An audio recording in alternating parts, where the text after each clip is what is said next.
Yeah. Real shit. Keep life sweat. Look, man, I swear to God, my nigga Roach really made this in the whip. Off the hip, there's some pussy call him, so he had to dip. We some pimps, nah, we some players from the Himalayas. I don't trust you, bitch, I sleep with one eye open like a raider. What's next? You been on my line. Face I never text, but that sex, then that shit the best. Take away the stress, left your ex, now you breaking necks. Out here chasing checks, I respect Serena body, your pics be serving on the net. Like, damn, girl, I just want you to know you really bad as fuck. Oh God, I see it glow. You know a nigga love it when you shake it to the flow. So is we on the high, we gon' keep it on the low. Let me know. Mama's in the kitchen with the sauce.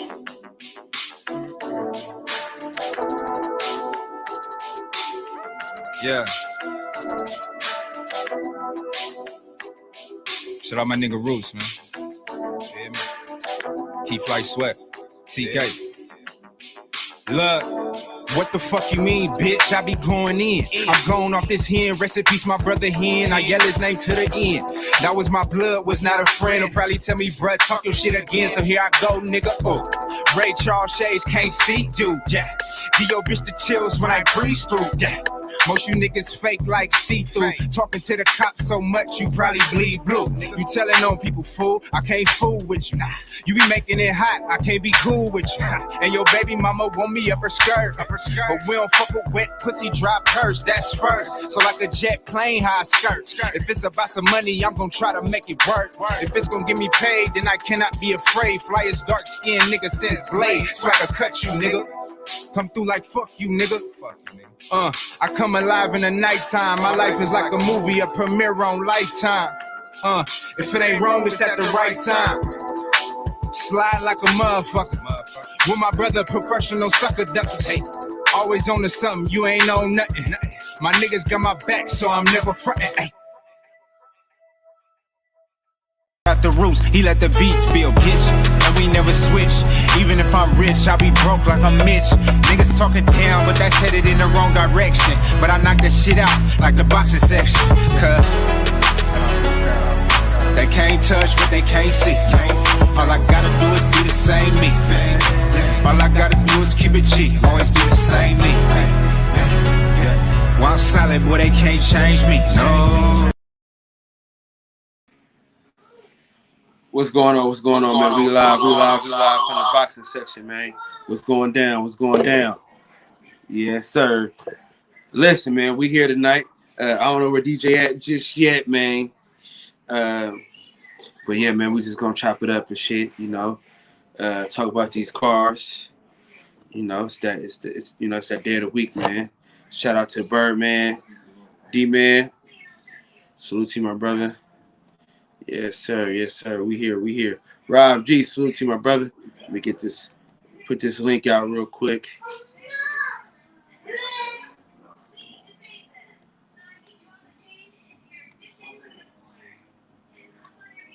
Salute to you, Chris, man. Appreciate you for sliding. Yes, sir. Oh yeah, no, we for sure, man. Hey, I'm so excited about that, bro. I don't even know how to contain myself. Seriously. Now listen, man, we got the man, the myth, the legend. You know what I'm saying? The best co-host on this side of the world. You know what I'm saying?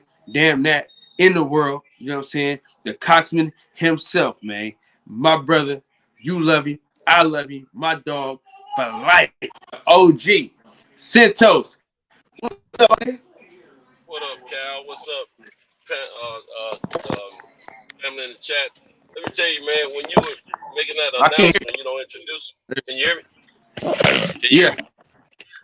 Yeah, when you were introducing me, my man, I wasn't sure whom you were talking about because I know a lot of us carry a lot of those same accolades as a great host, co-host, that is. But when you said the one only Coxman, I knew exactly who you were talking about. Come on, man. Come on, man. You got to be talking about the one, the only, not a phony, the real macaroni, not Tony, but Cento, the Coxman in the South region of this country. You understand me? Oh, man. What's up? What's going down, man? You got an early starter Man, or a late start? Late. I'm just not pulling away from the warehouse, bro. Just not pulling. I was listening to the tail end of you and Fred and Tay Jones, man, and sure, I got to that show a little late, man, because I had this. I didn't get into bed till late. The freaking I had to put my truck in the shop to get the service on. I've been pushing it. I always push to the last minute, and my truck wasn't. She was letting me know yesterday, nigga, it's time for me to get service, man. You know, my blood contaminated. I need to get cleaned up. So I had to go on. These diesel trucks, every 8 to 10,000 miles, you need to get what we call a PM inspection. I mean, a PM service. I mean, and which oil change and all that stuff to go with it. I mean, so anyway, it's $300-400 a pop. I have to do that at least once a month, but I try to push it, 5 or 6 weeks. And around that 5 or 6 weeks, this truck get the acting all funny and stuff, man. So I know it was time. I already knew it was time, but I know she wasn't gonna calm down until I got her service. So I took it in yesterday, and then I had to do a little running around to get some things straightened out. And I couldn't really get into bed until after I got my truck back, and I didn't get my truck back till in the 7 p.m. hour. So I didn't get into bed till late, man. And so I slept until somewhere deep into the 11 o'clock hour because I knew the truck wasn't going to get in from Memphis until 12 midnight. 12 midnight means he's probably going to be there. What's up, Reggie? 12 midnight means he's probably going to be there about 12:15 a.m. You dig what I'm saying? So I don't show up at the time they tell me the truck's going to be there. I show up a few minutes later because if I get there on time, I'm going to be sitting up waiting for the truck to arrive. And then after the truck get there, I'm going to be one of the ones to help unload it. And I'm the one doing all that last night. You know what I'm saying? I mean, tonight. So, yeah, I'm just not pulling out, man, heading down the road. But anyway, I know y'all talking cars. What do we call it? Cars and what? Shit, you know how we do, man. You know how we do. Talking everything. Yeah, I forget what title we were calling it, though. Oh, it's called Car. Yeah, we what's the sister name? Miss T.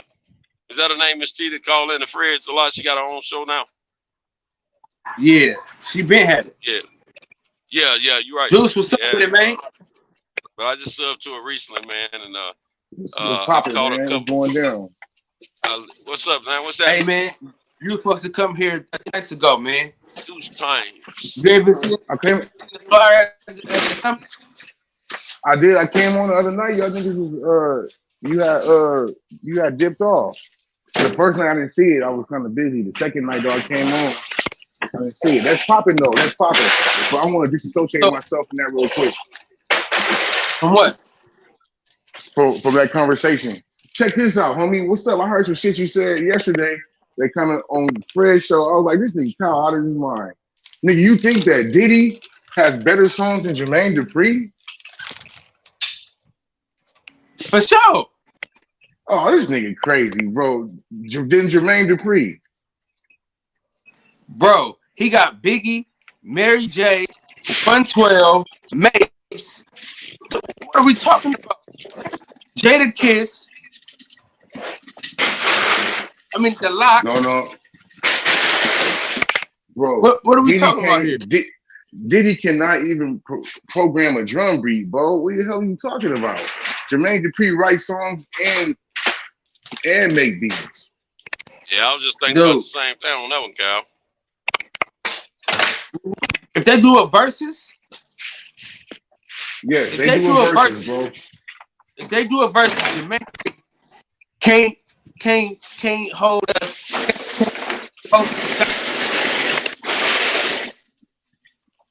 No, we're not gonna say Diddy don't have. We're not gonna say that.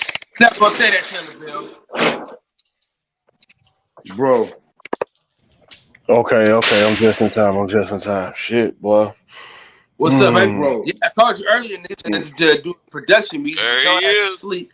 Nigga, man. But hey, man. Listen. DJ, Big Daddy. Listen, dog. My old lady read me a bedtime story, man. Tell us about it. Like What did Reggie just say? It can be unfazed. What does that mean? He lost me. unfazed, like he couldn't be touched. You crazy, bro. Then he don't even make his beats. That was definitely DJ. DJ, what's happening, man? You didn't even hear. I was trying to give you the news that day before everybody else got it. And My bad, man. My phone's still dead. It's in that charging now. You know how when you plug your phone up and the charge ain't all the way in the wall? Yeah, it's one of the situations. hey, you're booking a Cougar by next week. Oh, say what now? What you say about the Cougar? We're getting the Cougar by the end of this week, my boy. Interesting. Because it's this 52 Ford F1 that I drive by it every day, and I decided just to stop and see hey man, what you wanted, because it's not really nothing but a shell. It ain't no it ain't no good. But the old man who owned the truck, he was like, listen, or really it was his son or whatever, listen, we will pay you to tow that monstrosity out the yard. So I might have me a little project on my hands, man. Breaking up, dog. Can you hear me? You gonna put a straight six in that joint? What kind of end you gonna put in a You straight breaking six? up, man. Hold on, I might have to break it up. transition from the laptop to my phone, man. Give me a second. Transition. Oh, I thought you were talking about turning into a tranny. Oh shit, my bad. God, dude. Got shit going on in here. What's up, dude? Yo, what's up? No, it's about to pop off now. Watch. Huge. Oh man, Daniel Jones couldn't do it tonight, huh? But I tell you, the nigga ain't shit. You was right. You was right. He can't play. He actually played good tonight. But I don't know, man. I gotta give him some time. I'm still ain't so, I gotta see. But he actually played better tonight. He held on to the ball. The wide receivers, they're not catching the ball. Galladay missed some passes. The guy what's the brother name that caught the touchdown deep pass? He dropped a wide open one that he should have had. They should have been up by 11, but they didn't really play much in the preseason together. So they say Saquon Barkley still feeling his way around. So we're gonna see. I ain't expecting them to make I ain't really expecting them to make no serious playoff run, but I guess they'll win a couple of games and figure this shit out some more. But he did better for himself today, because I didn't feel as bad about him today looking at him as I had. If he could hold the ball, maybe he could do something. Yeah, Washington, DJ, I think Washington is better though. I think Washington is better with Heineke than with fucking Fitzpatrick ass. when I was watching that quarterback like he can't do shit. Yeah, but he better than Fitzpatrick though. I'd rather take my chances with him. Most of the time. Fitzpatrick is a backup. He's a fucking backup, man. What I like about Fitzpatrick though, he'll shoot the rock though. He'll shoot it. He ain't with all that check down and taking sacks and throwing to the tight end. He gonna shoot the pill. That's what I like about him. Yeah, but that's also work against him a lot though. You know what I'm saying? See, that's good, man. It's good when you got the requisite tools to do that shit. But when you don't got that, prime example, like even with my Giants, the Giants got decent wide receivers, but they don't got nobody that you would really like. When they had Odell Beckham, they had that one special fucking dude. Shepard is very good. See, it's a difference. You got good, you got all right, good, very good. But then you got excellent superstar motherfucker. Odell Beckham was that. Shepard is very good. You understand what I'm saying? Like Ingram, the tight end. They're very good. You understand? So when you don't have that, when you don't have those above average dudes, if you're not an above average quarterback, you take somebody like Fitzpatrick and you shoot it down the field. That's why it always turns on him, because he's not no elite quarterback like that. You know what I'm saying? So that's why he always mess up. I'd rather take my chances with the young guy, give him a chance, create a system around him. Them check downs work. Shit, they won the game tonight. You know what I'm saying? Even though they beat my team, that shit worked. The You know, and he Giants trash D though. Giants D. yo that shit is just now that's bugging me out. Now I expected the defense to Yeah, be better. I yeah, expected the man. offense to have to catch up, but the All right, defense that can shit y'all is hear me now? surprising Y'all me, still man. breaking up? Yeah, somebody break. I don't know who breaking up like that. I This think that's deep. Kyle. Can y'all hear me okay? Yeah, My you shit. sound all right. Yeah. Somebody breaking up. You can hear it clicking Yeah, in it's the That's back. Cal. that's My shit. I think it's that's Cal. Ky- that's Kyle with that Starbucks internet. Mm-hmm. Clicking in the back. Santos, to answer your question, man, I'm gonna have to get that 4-speed out of there, man, because that's what engine's in there now. And that engine's pretty much dead to the world. So I might upgrade to a V8 if I Big. You want to V8. make a solid dog? yeah, and that 50 it's a 52 Ford F1. So 1952 model. yeah, man. You know, Okay. like I said, it's been in that yard for years, man, as long as I can remember. So I just decided to stop by and ask him, hey man, what y'all want for that truck? And it was like, yeah, it was my granddad's truck, and you know, it's been there for like 10 years, and Mm-hmm. like we'll pay you to get that truck out the yard. So Oh shit! Wow. so yeah, man, I might have to take on a little project here. Mm-hmm. But first thing I have to do is get that 4-speed transmission out of there, man. That straight shift, and put in a V8. First thing I have to do, other than the body work, man. Is it a shifter on the column or in the floor? In the floor. Okay. It is a truck. Yeah, man. It's a truck. Mm-hmm. But I heard y'all talking about them Giants in Washington, man. We was Yeah, I also was in talking here. about I was at we was home also mad as talking hell, about yelling at the screen and shit. Like, come on, talking goddamn. about who's better Hughes, I between know you JD and mad, Diddy. man. The Giants had that game won 2 or 3 times. How about what's his name? Slayton, just like an Auburn receiver. Yeah, man. Just That's like his an name, Auburn Slayton. receiver to drop the bag. Yeah, man. Wide open. God damn. Couldn't It's be like, no more open no, than he that to catch dropped the that shit. bag. Yeah, man. Yeah, we don't got that. We don't got that real. We got a bunch of. We got some very good guys and a couple of good guys. We don't got that Odell Beckham special type dude right now. Yeah. So we got some That's supposed to decent be dudes. Galladay. That's supposed to be Yeah, but I was Hey, crazy. they spent a lot of money on Galladay. You see Yeah, we Galladay spent all that money on him, Daniel but Jones out? You see but Galladay I hate cussing that Daniel shit. Jones out? But see, that's the thing with sports today.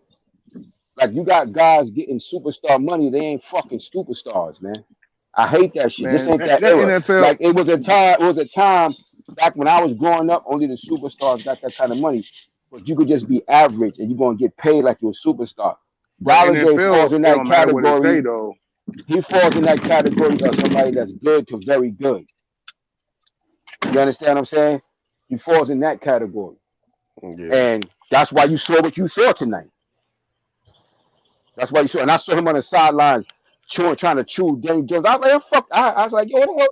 I said, what you trying to chew somebody out, motherfucker? You missing balls. Fuck you want to do? Go Man, run and put it right in your hand? And you want him to pass, literally run and put the ball in your hand? Catch the Oh fucking ball. man, Like they paid millions of dollars. Catch the fucking ball, man. we're gonna talk I about how practice all McLaurin. week. We're gonna That's all talk you about how do. You McLaurin practice was all abusing week. Bradbury all night. We're gonna talk about how Yeah. Scary Terry abused anybody though. Scary Mhm. Terry one of them top 10 receivers though. Mhm. He ain't got the quarterback. Scary Terry a baller though. You know, DJ. Yeah, he can play, man. He can play. Yeah, Scary Terry a baller. Yeah, man. This nigga Taylor Bell do not like Jermaine Dupri. And he like he white.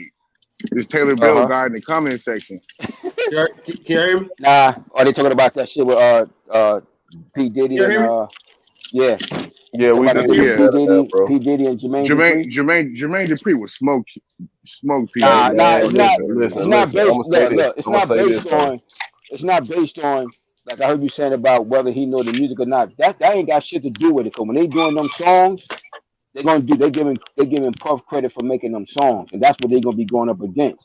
Now we know, though, if getting behind the board, yeah, Jermaine Dupri could do a lot of music shit, and I think Jermaine Dupri, unlike many people, he can at least scratch the surface with Puff. Like people's like, oh, he can't scratch stuff. I'm like, that's bullshit. Yes, he can, but he ain't Man, gonna win Jermaine because Puff Dupri got too much. He got too much of a Puff got too much of a catalog. Hey, I'm with man, Deuce. Jermaine, I'm with Deuce on this one, man. Diddy Yeah. might fuck around and get washed, bro. man, Diddy will get washed. Diddy does not have a song better Like than You Diddy Got It trying to Bad. little boy. Diddy trying to little boy Jermaine Hey, Dupri. excuse Might me, hold fuck on, around and get washed, man. Hold on, you two Diddy, niggas. Yeah, I don't You agree with said that, but PZ don't got a song better than You Got It Bad? yeah, he don't. who don't?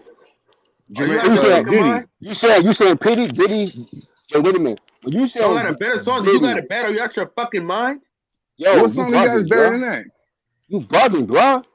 What song he has better than Nah, You But Got I It Bad? will say now this. don't get me Though. wrong. Mary I'm J, giving hold on. Jermaine. Mary J versus Jermaine. Method Man. Hold on. Mary Yeah. J, Future and Method Man is Yeah. a way better song. Exactly. He didn't even make Hey, that. don't- RZA made that hey, shit. Don't That's not forget, his song. That's RZA's song. Jermaine got Mariah Carey, got Janet Yeah, I was Jackson, just about to give you Man, that. That's why and then I'm all the giving. hip hop stuff. You know, That's why I'm I mean, giving his strong, Jermaine he's strong in it, Dupri. man. I'm Yeah, about that's to why say I'm that giving you Jermaine really a got to chance to think really about it, scratch though. You at him really got to because think about it, of though. He A got lot of Jagged that, Edge too, don't he? Mariah listen, Carey and shit like that. yeah, he And, got and, the and yeah. Janet emancipation Jackson. of me. Jermaine Dupri got two of the most classic albums of the past 20 years. He got The Emancipation of Mimi, and he got Confessions. Like, if you really want to break this shit down between Man. Yeah, Jermaine, I forgot about if us. you really want to break this shit down between Diddy and Jermaine Dupri, like, if you really go back and look at it, a lot of them shits was Stevie J back in the day with Bad Boy. The Hitman. The Like, Hitman, Yeah. So what I'm saying so is, you know what I'm Puff saying? So gonna get like credit for that shit though. that Y'all was keep saying Diddy's that, label. but That was yeah, Diddy's label, but a He lot of get that credit. shit was He Stevie get credit J, for man. being an executive producer, but but that's he my ain't been point.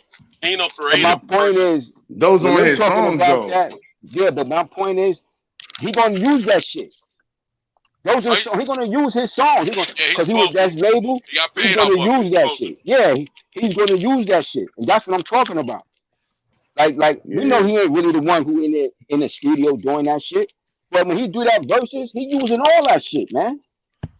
Like he did it Yeah, himself. yeah. See, Shit, Big catalog. Diddy is Big one of only the did. Big Diddy got is two one of the albums. three producers. Go ahead, Hughes. My bad, man. Big got big. Big only did two albums. Both of them shits is fucking classics, man. The first one ain't a classic. I'm They sorry. both did. That's The first bullshit, one. man. The first one That ain't a first one is more classic. of a classic than the second Yeah, one. it is. Hell You no. crazy? Hey, Hell That Born to first Die one Ready is to is more Die a of a was a classic. classic. classic. Ready to Die Born to was That's a the Die is only a classic. reason classic. why he big. The reason why he Yeah, big, he blew up is because of that first album. yeah, Nobody that's listened right. to that shit, man. We No, didn't you listen crazy. to that Wrong, shit. dude. Come on, We You didn't man. listen to totally that wrong, shit bro. over here. You totally wrong. Oh shit! Here we We didn't listen go. to Totally that wrong, shit Man, over bro. here.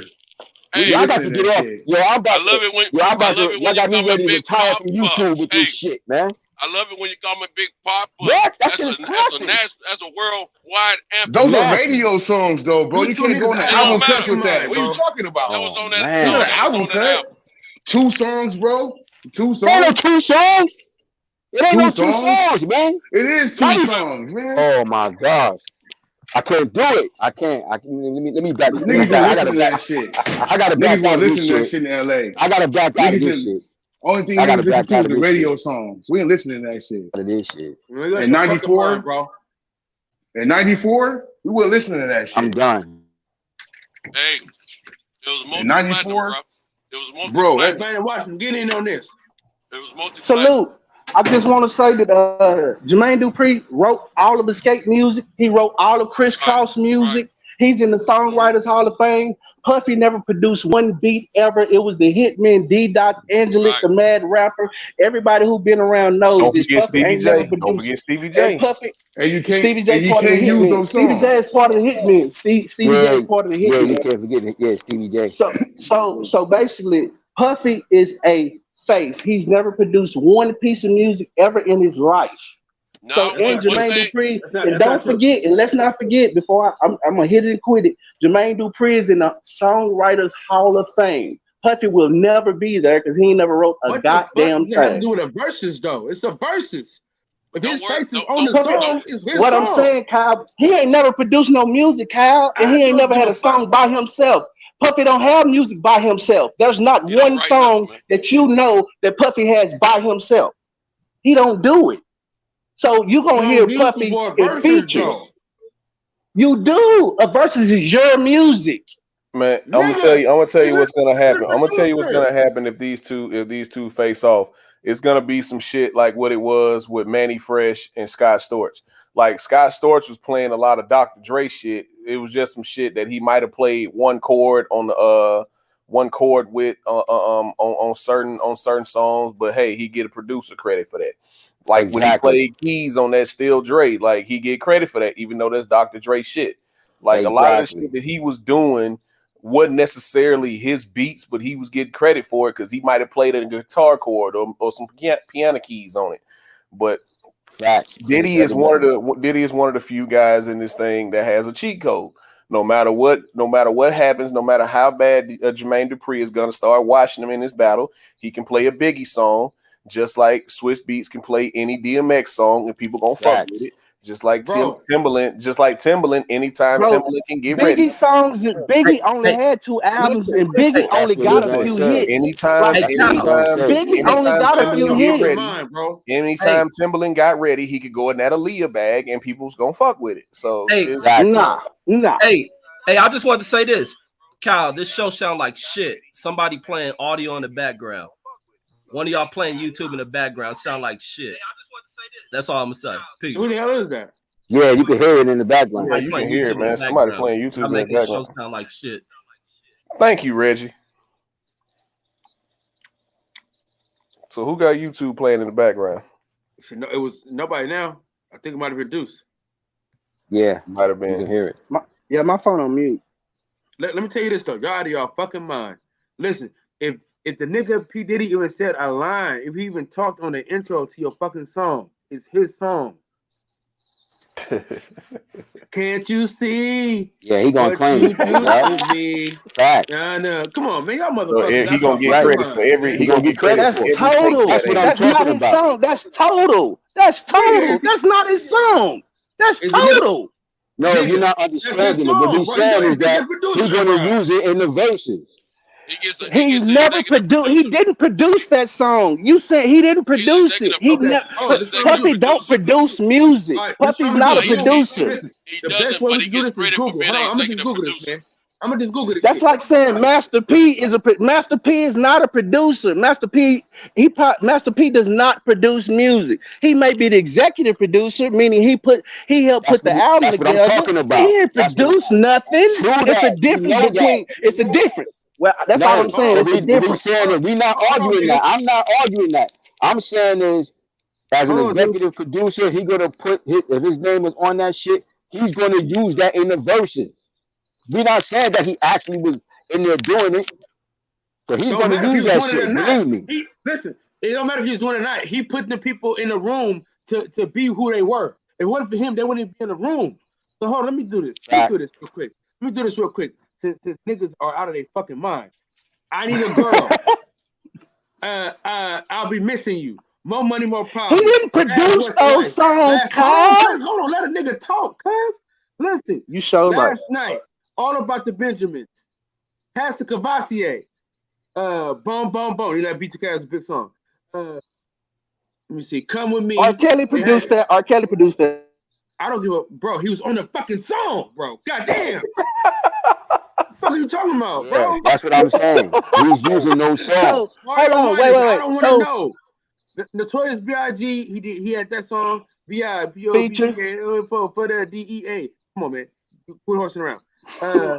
Coming home, there's satisfied, bro. The list goes on, bro. And Kyle, those are not his records. Kyle, he's going to use those. They are his records because he's going to use them in the verses. He's going to use them in the verses. Those are not his records. Those are not Puffy's records. What are you talking about, bro? That don't make it his record. That's not his record. As the executive producer, he claims that shit. It's like if you're an executive producer on a film, but you ain't the main producer. You can claim that film. Puff gonna do that because in that song. Okay. Why you think Puff saying that shit? Hey, let it go. Trade it all.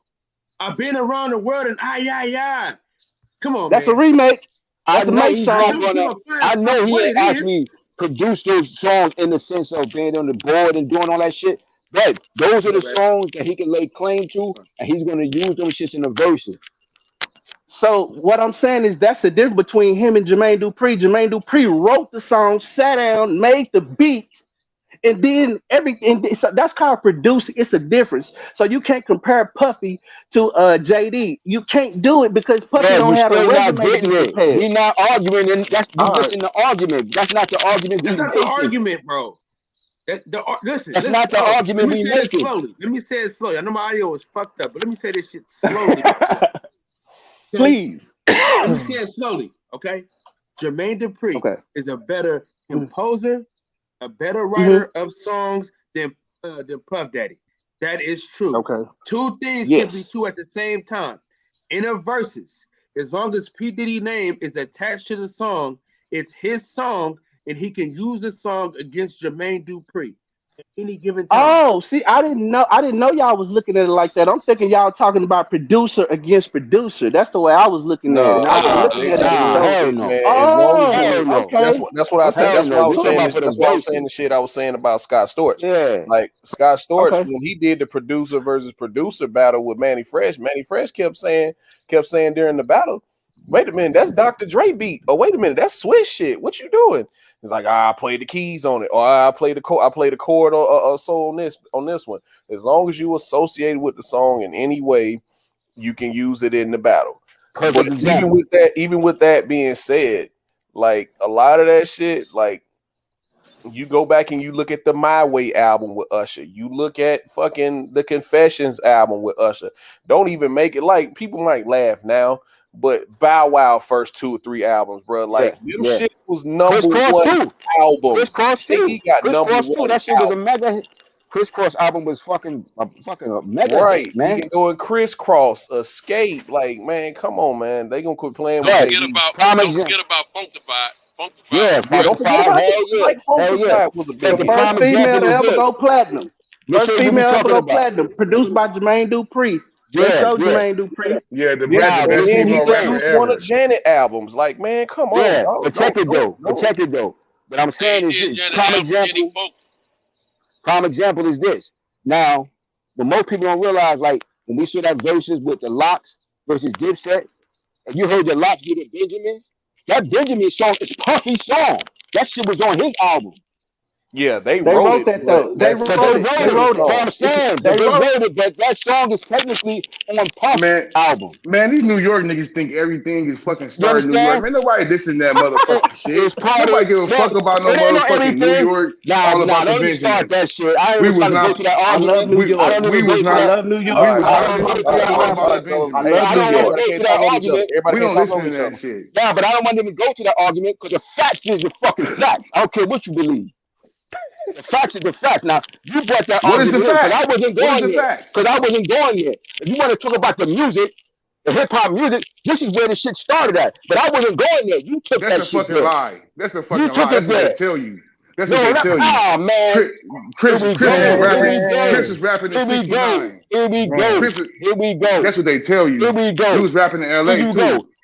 We was Your rapping ass in believe in L.A. Santa too. Claus too. You one of them niggas that believe in Santa Claus too. We was Get the rapping in fuck L.A. out Hey, of here. too. hey, Duke. Hey, The Duke. Crips is rapping. You Yo, out Hey, of here. Duke. Get out of here, man. what's up, Don't even come Santos? with that shit. Hey, the What's up, first Santos? album, the first rap album Fuck to out ever of go here. national was Sugar Hill Gang, and That's that rapping right. was around before that. That's what to Rapping go been national, around. bro. Hold on, Yeah. let me drop something to you. Let me. Rapping's been Man, you around can't drop since shit, James dude. Brown and a whole lot of other cats back in the day, man. Yeah, but we ain't talking about They're that the though. ones. They are the ones that coined the word rapping. Mm-hmm. I'm telling Yeah, you, we way ain't back talking in the about day, that. man. Yeah. At the end of Man, their album, okay, Talking just about been okay, hip around. hop. Hip hop. We talking about hip hop. okay. That shit All right, it's here my in New turn York. now, right? Hip It's hop, my turn right now, hip right? hop is Can I speak? I ain't hip talking hop about the started in old. New York. We ain't talking about the old bebop shit, the rapping on the corner shit. We're not talking about that. No. Oh, we not. I'm not talking about that shit either. Niggas was in 1965. There's a group called the Watts Prophets. Ain't no motherfucking Watts in I New don't know York about. Look, I know because you about the don't know Lost Prophet. I know about all that shit. Watts Prophets. You They was understand rapping what way I'm saying? before Singer I Hill know Gang. about. I know about. They I know wasn't about the just. Lost It Prophets and wasn't all just that blown shit. up. That's It not wasn't what just we blown talking up. about. It's not. We're We not are talking talking about that. that. You No, trying we're to not. say it You originated talking in New about that. York? You talking We about are. that shit because you on that shit of. Oh, I don't want to hear that New York shit. You on that shit. You brought that shit in No. here. No, that's not what I'm saying. I'm saying these niggas from New York act like the world ended beginning end. And I'm saying it like that for a reason. You one of them niggas who got that mentality of that separatist shit. I wasn't bringing it on that shit.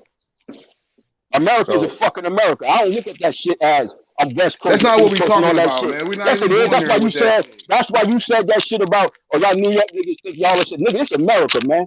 No, New York. I said New York niggas think I want to hear none of that beginning ignorant shit you talking about. The South, because I don't divide that shit like that.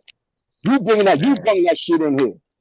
Man, you taking everything the whole other way. Answer your question. Get that shit out of here. You bring that shit in here. You take this shit the whole other way. No, because you bring it in here like that. Because you put it like that. Because you bring it like that. You the one who brought it. Nobody else wasn't talking about that shit. Hey, Deuce. You the type of nut. You sound like that. Hold on, shit. Hold on, shit. This shit got me fired up. I hate niggas like this. You the motherfucker that got. You the type of nigga. That want to be selling drugs. Nigga to stand on what I say. You the type of nigga that be want to sell drugs in the fucking hood, but some Jewish motherfucker own y'all whole fucking block. And you claim it's your fucking block. Drugs ain't like that in LA. Drugs ain't like that in LA. Drugs ain't like that. Give a fuck about no drug dealers. Y'all don't own the motherfucker. We don't give a fuck about no drug dealers. Is that you claiming a block? The fuck out here with that. We don't give a fuck about no drug dealers. Okay, virtual hug. Everybody give a virtual hug. Fuck out of here, man. Virtual hug. That ignorant shit. Hey, nah, fuck that shit. Say what you gonna say. Get off of me, man. I don't even know. Say your point, Santos. I don't even know nigga don't hit other than me. Say your point, Santos.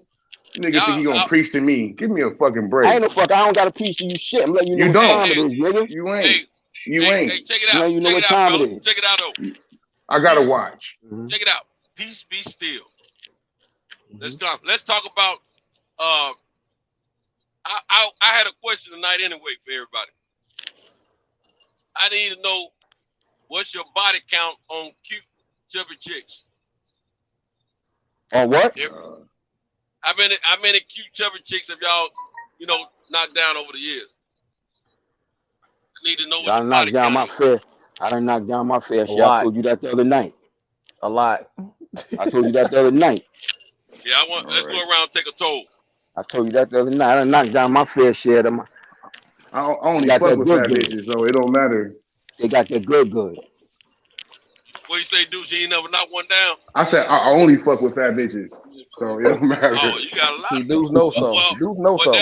There's a limit to the fatness. There's a limit to the fatness. Yeah, oh yeah, no fupas. The stomach can't be bigger than the ass.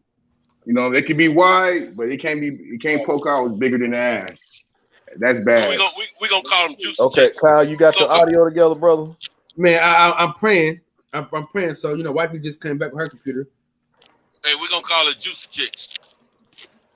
So that's a wing. I'm talking about the cute little juicy chick. We talking about the Tabria Majors types around here. That's that one right there. Tabria Majors. What? That's that one. Tabria Majors. She's from Nashville. She's from Nashville. Yeah, man. That one, kid. I'd love to get her pregnant, but anyway. You know what? She ain't good shape, man. Hey, DJ. She got that, ma'am. Nah, she got that. She got that get me pregnant. She got that get me pregnant, son. Hey, they know. Hey, ma'am. Watch how suave I be the next time, though. Know what I'm saying next time? Hey, ma'am, do you recognize this here a coxman addressing you? That's what I'm gonna say next time. Remember the movie South Central? My man said, do you recognize it's a ma'am here? Hey, Santos, she gonna cover everything she ever known and take that picture. She gonna say, ooh, I know he was a coxman. Yeah, that's what I'm gonna let her know. I'm gonna say, hey, look, I'm a coxman. You gotta let them know. You gotta let them know our friend. Nigga, rest everybody shit fucked up. Hold on, everybody one by one speak. Can y'all hear me loud and clear? Am I okay? Yeah. Am I crackling? Yeah, you good. Reggie, you good. Reggie, we'll appreciate it, man, for letting us know, because a lot of times I don't know what I sound like until I hear the playback. Nah, you sound good and clear. That's Reggie audio fucked up. His engineer asked me to go ahead and press some buttons. Hey, Lord bless it. Hey, Deuce. Before me and DJ get into these cars and shit, can you talk about your foundation? Not right now. Tomorrow. I'm pissed right now. For what? I'm mad right now. You mad? Come on, man. Hell yeah, hey, man. Hey, man. Y'all might well look, man. This is over, man. Let's talk about some substance now. Now we can talk about your foundation, or we can talk about these cars, or we gonna talk about some women and some candy bars. Now, which one we want? Wait, nigga, what? Yeah, nigga, I had to make a bar out of it. I had to He make a bar tried out to of be fly it. real quick. He tried to be fly real quick. Yeah, I had to make We a gonna bar out pimp of past it, man. that. We gonna pimp past that. Roll with it, man. I had to make a bar out of it. Jump on the panel, bro.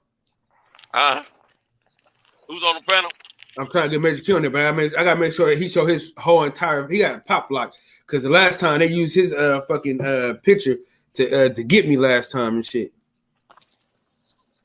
Oh, somebody trying to get in. Somebody catfishing with Major Key boxing picture. Yeah, that's what they did last time. That's how they got. They told the fat girl dancing and shit. Remember? Yeah. You fell for that? Nah, nigga, because it was a green screen. Okay. Damn. You don't remember that shit that day? Everybody. Y'all remember that? Remember the nigga that they had the fake? He had the fake picture, and a nigga showed his whole ass. Man, don't know I remember that shit. Hey, Magic King, I make sure to shoot me. You gotta show your face and do something weird with your hands, bro. Do something weird with his hands. You know what I mean, man. Hey, that right there deserves a big pause. Man, fuck what you're talking about. Hold on, I'm gonna take this chance, Magic Key. I'm gonna take this chance, bro. Oh man, hey. All right, here we go. Here we go. Fuck He it. ain't seen that's the Right. same logo Here he we had go. earlier. Here on Mark's shit. we go. Yeah, I'm talking to Southpaw, man, because you know what I'm saying? This is Major okay. Key. So fuck That's Southpaw. him. Fuck Southpaw. Talking that shit, that fucking nobody on this platform. TBS don't fuck with me and shit like that, man. Fuck you, bro. He just mad because my biggest views on my channel was me fucking bodying him. That's why he in the chat talking all that shit. You know that's not the real Southpaw, right? Man, that probably is because that motherfucker don't like me, dog. Like he don't like me for no reason. Y'all ass. Southpaw man. is one of my homies. That ain't the real Southpaw, my boy. NBA young boy, this really you up in the chat, bud? Who? Yeah, ask him because it's real me over here. Shit. Oh man, and that other shit, bro. Like I understand, but that's actually just trolls. That shit happens. You can authenticate. You know what I mean? So when you click on the three buttons on the top of when somebody comes in your background, you click on the three buttons, and it'll tell you if it's the same person that says it. If not, it's gonna have a different name. Okay. Yeah, man, they tricked the shit out of me one night, man, because you know, I'll be on your panel and shit. We be on Mark Nash together and shit like that, and chopping it up. So you've been up here before, and then this one time, I click on it, nigga, it was you, but it wasn't you. You know what I'm saying? So yeah, and then nigga started shaking his ass and some weird shit. That's about me for like a year now, bro. Like a year and a half, probably. Like they've been doing that shit on multiple channels, bro. Like, yeah, man, because we got some fools out here. We got some fools that I bodied back in the day. I've been on these YouTube streets for a minute now. You know what I'm saying? So I bodied a lot of people, man, and a lot of these little like the kid groups. I should say that. Like the adults don't spend the energy on that, but the kid groups, you know what I mean? They want to go ahead and waste the energy doing that shit, just putting up dick pics and shit like that. They do it on my channel too. They try to at least, but I authenticate everybody. Yeah. Once in the blue, somebody slips through, but then I'll go ahead and block them immediately. Hey, Major Key. Hey, how did that Valdez situation sit with you, man? I ain't been on a panel with you in a while. Yeah, no, I didn't like it at all, man. I didn't like it at all. I keep the same energy, man. Like, listen, like last night, to be honest with you, I'm gonna give you a little glimpse into me, Major Key. I've been keeping my same energy because this is all I know how to do. I'm one of those people that don't have to remember any lies because I don't lie. You see what I'm saying? Like I speak from my soul. So when I tell you, like, look, that shit was wrong, it was wrong. Like, for example, like last night, I was on, I was trying to represent, well, not last night, like 3 hours ago, but like, you know, on the 15th, first day of Hispanic Heritage Month, I'm doing like a little live because nobody else did it. And I'm like, oh shit, I forgot because I had a different interview. I go ahead and do some shit. And then I'm getting a bunch of haters like yo, like, oh, fucking Hispanics are scared of black fighters and this and that. I'm like, yo, bro, come on, man. Why you doing that when we just representing like a particular culture, man? I still represent, like I did already, Juneteenth and Black History Month with particular members of my family, and just because I support it and all that, you know what I'm saying? Come on, like they get so petty sometimes, though, these fucking haters. Yeah, you know? I agree with you. I know what you're talking about. Yeah, man. So it gets a little annoying, but yeah, but you know. Yeah, I would love to see all that get cleaned up. But let me ask you another thing. I made a mention on Fred's show last night and on TBS last night about, you know for yourself, we got a lot of platforms that disagree with one another, and a lot of people speak against each other out here. But at the end of the day, the majority of all of us are real boxing fans. Some are upgraded casuals, but at the end of the day, there's some real boxing fans out here. My thing is, with the climate of boxing right now and the stuff that they're giving us, all the BS, fights falling apart, not happening for different little reasons and things of that nature. I was mentioning that I would love to see the day that we all across these panels can come together in unison, collide on Vegas or some other city or whatever, but all be a lot of us, hundreds or thousands of us being in the same space, and then all the panels go live at the same time, and we let the business of boxing know about our grievances that we have against boxing. I think that would be one strong way to get the message across, and for us to start, for boxing to start cleaning itself up. And who they know right now? If they know the fans are not going to pay the money and keep going for this bull crap, they'll have to change their product. What do you think about that? Who am I talking to right now? Say it again. Oh, Cento, man. Cento Boxing. Cento, okay, my bad. What's up, Cento? Okay, no. Honestly speaking, man, look, there's different levels to this, right? So you absolutely right, because I'm thinking of different ways, right, how I can influence my kids as far as legislation, because my kids range from pale white to red. You know what I mean? And so there's different ways, right, to bring them into the community, because some of them don't agree, some of them agree on certain aspects because they have different experiences. Like, for example, my white girls, like when they show like pictures of their siblings, right? They're like, oh, that's not your family. Like they think that something is crazy about that. You know what I mean? Like, right. So that's one level. But what I'm saying is I want to work on that thing, because that'll bring long-term, right, fixes. If we can get it on a youngin' level, we could fix long-term racism. But it's a big thing because it's across the whole of the United States, and the United States is one of the biggest countries on the planet. You know what I'm saying? So, that's a lot of work, you know what I mean? And I don't think a lot of people are as invested as some of us. But when it comes to boxing, again, we're still working on legislation. I don't know if you've seen, but we're working with Ring 10 charity and things like that. And we're trying to pass legislation and work on that and try to create a union and all of that. But also make legislation force either promoters or sanctioning bodies to put a percentage away for the fighters afterwards. You know what I mean? So, I don't know how far that could get, because it's got to be like if a person has a lower purse, but that's when you deal with the fighters. If they have a lower purse, then you can't charge them obviously as much as you charge a bigger fighter. But we're starting to think on different levels now. We're starting to think on, it has to do with the sanctioning body. So the sanctioning body gets a purse. So whoever you rank in your top 10, you need to put, maybe a delayed, like a percentage from number 1 down to number 10, a little bit of percentage as far as like insurance is concerned, And I'm actually like a health insurance agent, right? I actually have a license for that, and I'm a life insurance agent, health insurance agent, and I sell for property and casualty for cars. So cars has nothing to do with this, but the other 2 licenses do. And I may be able to actually reach out to these people as a broker and say, hey, let's work this out. you know, and things like that. So that's what I'm working on right now. But, you know, the rules are not easy to crack. You feel me? Like they're worried about money. It's not. Yeah, exactly. There's a lot of money involved. There's a lot of money involved. There's a lot of minds that get persuaded to do the wrong thing. And you know, but the money can.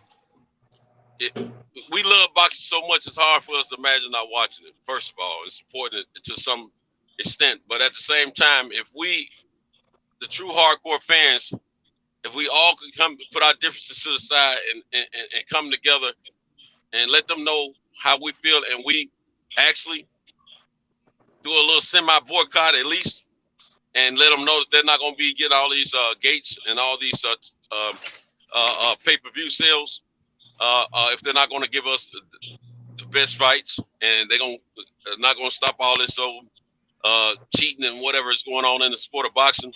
We're not going to keep going for that bull crap, and these promotion companies staying in the house with the fights and all that bull crap. I think if we push back against that stuff, man, and they see that it's affecting the dollar, because I'm gonna tell you, I don't care what it is. The only way you get someone's attention, if there's any type of business involved with whatever it is that you're involved with, is you have to attack that dollar. If you don't attack that dollar, you don't get their attention. They're gonna keep doing what they're doing as long as those dollars keep flowing. I don't care what it is. So if we put the handcuffs on those dollars, we'll get what we want eventually, if not sooner, but later. You know, pressure, man. So every drop, you know, the water can break the rock. You know what I'm saying? Like, it doesn't matter. Like, you know what I'm saying? It's just continuous pressure. Mm-hmm. Yeah, it's just sad. It's kind of a sad time in boxing right now, in my opinion. You know, it's just you know, the fighters coming. This COVID-19. You can just about tell when the COVID-19 excuse is a convenience versus something realistic. It's been the saddest situation I've seen in a minute in boxing, and you know, it's just crazy because see, when the legitimate fighters really have COVID, people have to look at them sideways just to make sure they're not faking the funk. And you want me to tell you? I'm gonna tell you something without telling you names, right? I'm gonna tell you something without telling you names. Good. Thank God that I've been dealing with so many people that I actually got an inside scoop one time. And one particular fighter, and I'm not gonna mention no names, but somebody was in the camp and said, "Yo, I don't believe this. I think that they're doing it because the card wasn't gonna make enough money." Mm. Okay, and that's somebody that was in the camp and said, "Nah, this is not true." And I can't shit on nobody. You know what I mean? I can't do that. Yeah, that's true. But I'm just gonna let you guys know. Like, yeah, I heard that myself with my own ears. I heard that. Okay, well, so it's crazy because people actually do suffer from, you know, COVID and all that shit. People are dying. You know what I'm saying? People have died. You know what I mean? So it's sad that you would use something like that, like an excuse like that. So, you know what I mean? Like just because it's available and just shit on everybody else, you know. And it's crazy, man. And they duped us as boxing fans and stuff like that. And I'm just gonna say this as a final thing, you guys. I'm gonna give you some food for thought. Y'all could do the dishes, but at the end of the day, they're not gonna make as much money. You know what I'm saying? Based on that, you know, because there's nothing available for them. So when they actually fight, they're not gonna make enough money, and the card is gonna lose money. And y'all could go ahead and do the homework. That's all I'm gonna say. I tell you this, man. From what I know and from the research that I've done, the Fury Wilder 3 fight was selling pretty decent at first.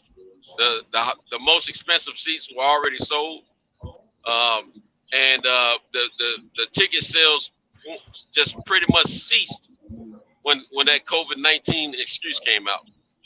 Now they're trying to figure out ways to give tickets away to fill the rest of the arena. They got contests and all this kind of stuff on it. It's crazy because everyone is shell-shocked about buying a ticket to a fight. It's not just that fight, but that fight was one of the most negative effects this summer for fans. But Then, unfortunately, our guy Earl had an injury. That fight didn't happen between him and Manny. So that hurts the person. It doesn't make them mad at the fighters, a situation like that. But it's like one fight out the other that doesn't happen. And people, like to buy tickets in advance. And you get worried that you're going to lose money, or if you take off work, it's not going to work out because you're going to have to, plan another date. And Eli, join the panel, Eli. All kind of things like travel and all that stuff is at stake. So to me, boxing's in a state right now that I've never seen it in for fans. And it's sad because a few knuckleheads want to fake the funk on a nasty dunk, and it makes it bad for the rest of the fights that legitimately have to press pause and come up with a new date. And it's just a silly situation going on right now. That's bad for the fans, and it's also bad for boxing.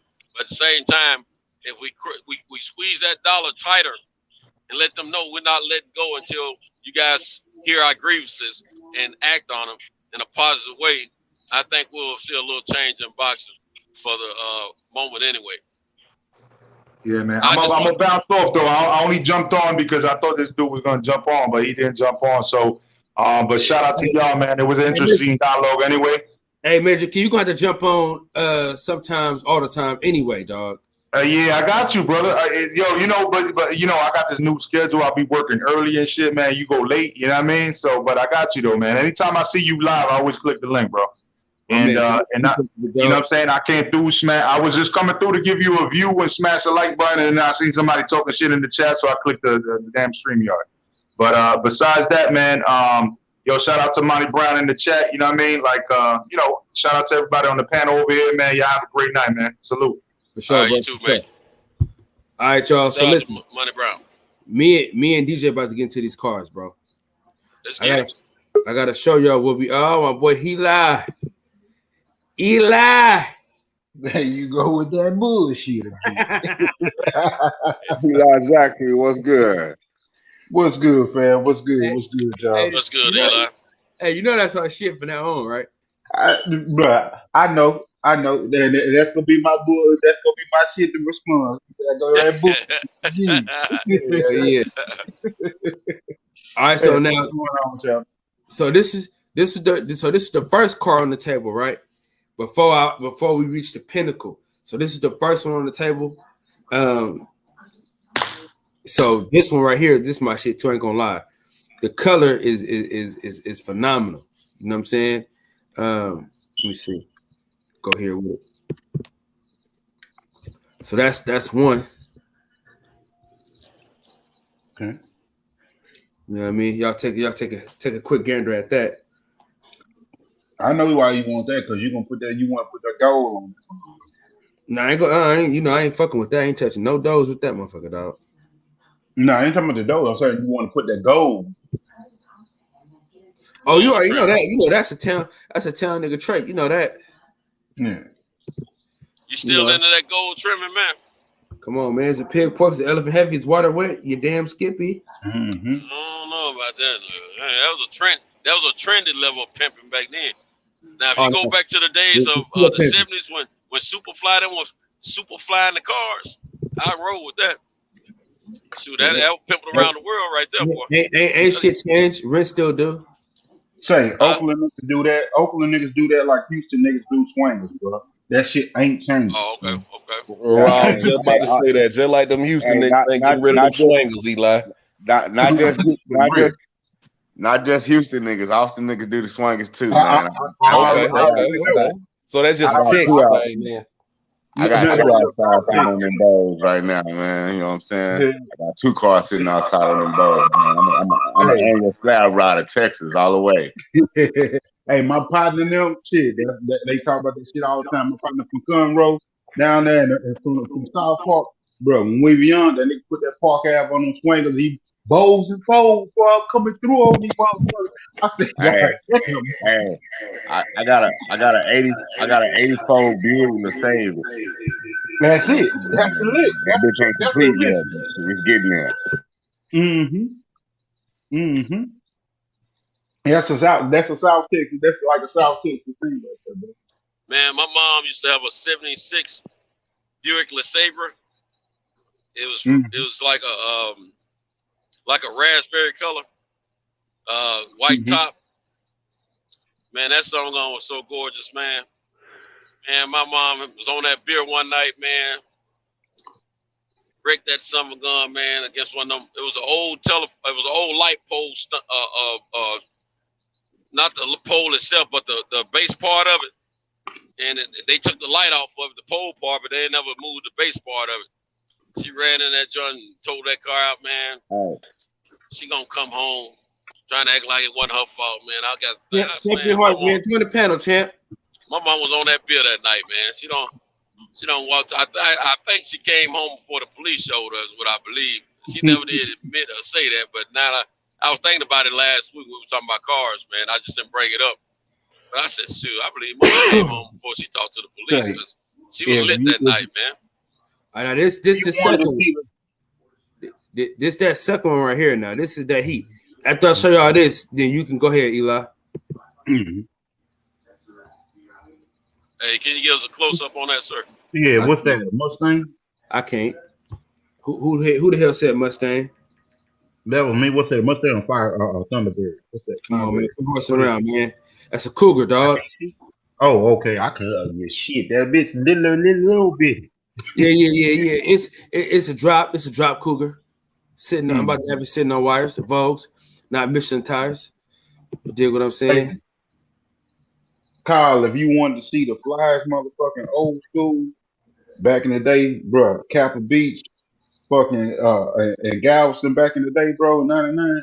Shit, motherfucker coming through all kind of old school, with all kind of foreigns, anything you can name, they be coming through that motherfucker. You ain't lying, Eli, like a motherfucker.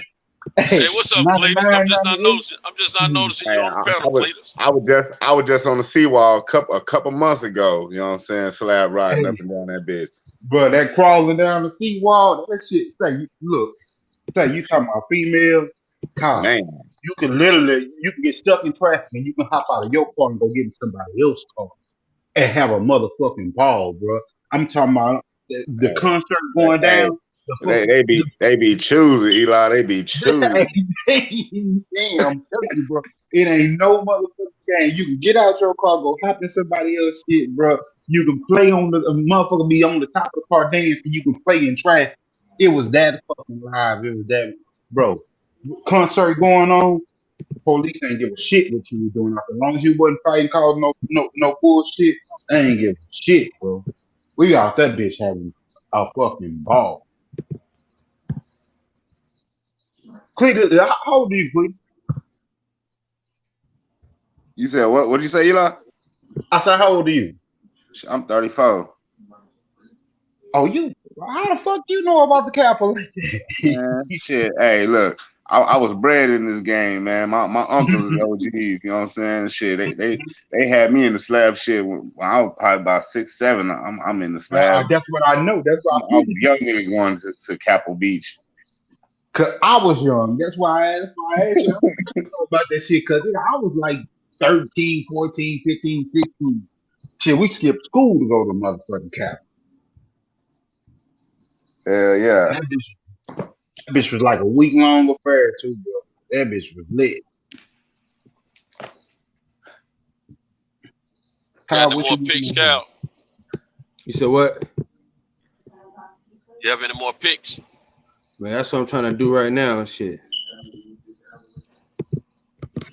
You better hurry up before I start talking about some women or something, man. You know, I gotta stay away from that. Horny old man. Boy, I tell you. Man, look here, man. And the guy that you ain't seen. Nah, Eli, he done took that honey. Done took that honey. Hey, I got some of that stuff for real. I got some you honey. said those, you better tell them. They don't know about that honey. Hey, I got some honey. Hey, that's my shit.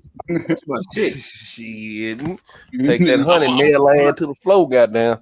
Hey, I just caught wind of it, man, a few months ago though. A partner of mine sent it to me. And he told me I need I need to get on that hunting. Man, I'm scared my wife might try to ask for a divorce, man. I put that honey on her, man.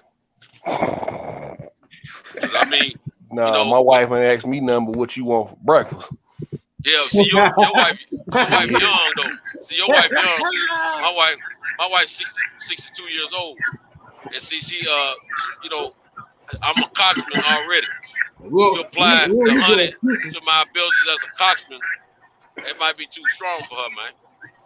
We don't need your excuses, my boy. See, I'm already making her say,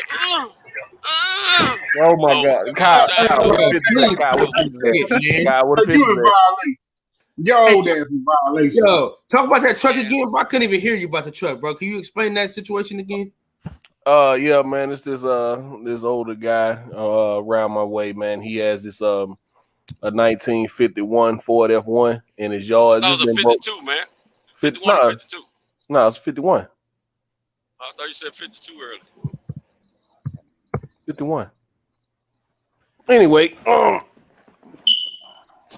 yeah, man, it's pretty much just a shell, but you know, I got a good restoration project going on here, man. If I decide to go ahead and pick it up, but I talked to his grandson. He told me we'll pay you to get that shit out of our yard, pretty much.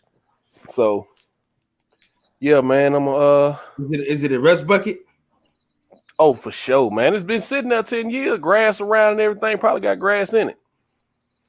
Okay, you gonna take ownership of that, John, huh? Yeah, man. I'll probably still give him a stack or something just to get it out the yard. But the money I'm gonna have to put into it. First thing I'm gonna have to do is get that straight shift out of there. Are you gonna be automatic, systematic? Mm-hmm. I'll probably go V8, but right now it's got a 4-speed transmission in there. Yeah, you can't do that with that. Mm-mm. Is it all the way down to the ground, or are the wheels still on it? No, the wheel's still on it. They just all flat. Hey man, you get somebody with a rollback, pull that joint up. It shouldn't cost you that much. If you get somebody with a rollback to pull it up. Mm-hmm. Or better yet, you can go ahead and get some little temporary wheels to put on it. Get somebody with a rollback, man, and make your life a lot easier, man. They just pull that something up on a rollback, roll off with it, take it to your destination. It won't cost you no $1,000 that way. Okay. You know, that nigga Santos know every goddamn thing with his old ass. Well, I am. Yeah, man, I need that, especially since that little play on that little Delta 88 didn't fall through. But what happened with that, man?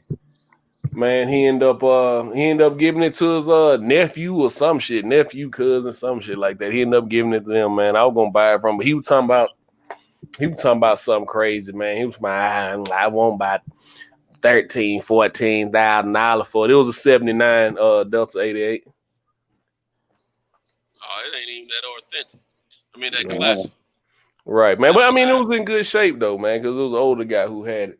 Well, But, it was all mechanically sound and everything.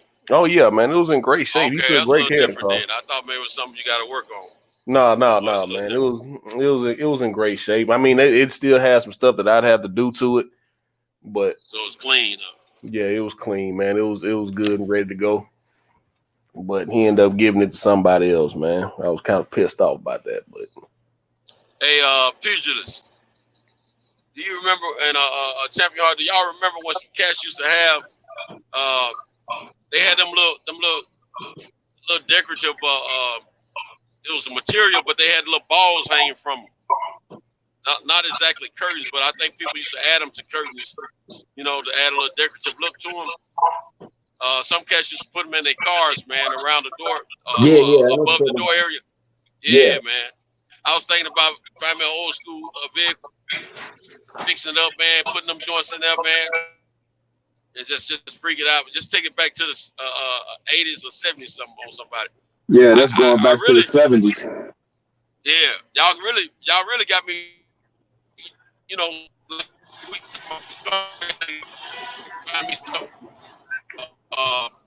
Oldsmobile Tornado or either Cadillac Hell Dog. And freak that, just super fly that joint. You know what I'm saying? Let's take it back back to the Yeah. 70s for real, man. You get that L Dog with the suicide doors. Hell yeah. Yeah, you get them suicide doors from that L Dog. Yeah, the year I'm talking about didn't have the suicide doors. The Oh, L okay. Dogs were coupes. The years Right. I'm talking about didn't have the suicides, but now I had my uncle Oh, used to have okay. my uncle used to roll in number of luxury cars, man, Lincolns, Caddies, and the Buick of his choice was the Deuce and a Quarter. But man, he had I remember when I was a little bit, Hey, man, he had that hold on real Lincoln quick, with the suicide Centos, doors. Centos, real quick, before you get into that great story, nigga, we just had a fucking power outage over here, cuz. Yeah, the what? A power outage, nigga. That's why I'm in the dark. Man, you look Damn, like no you're shit. reporting the news somewhere, man. You look like That you're mother- reporting the news somewhere, man. What?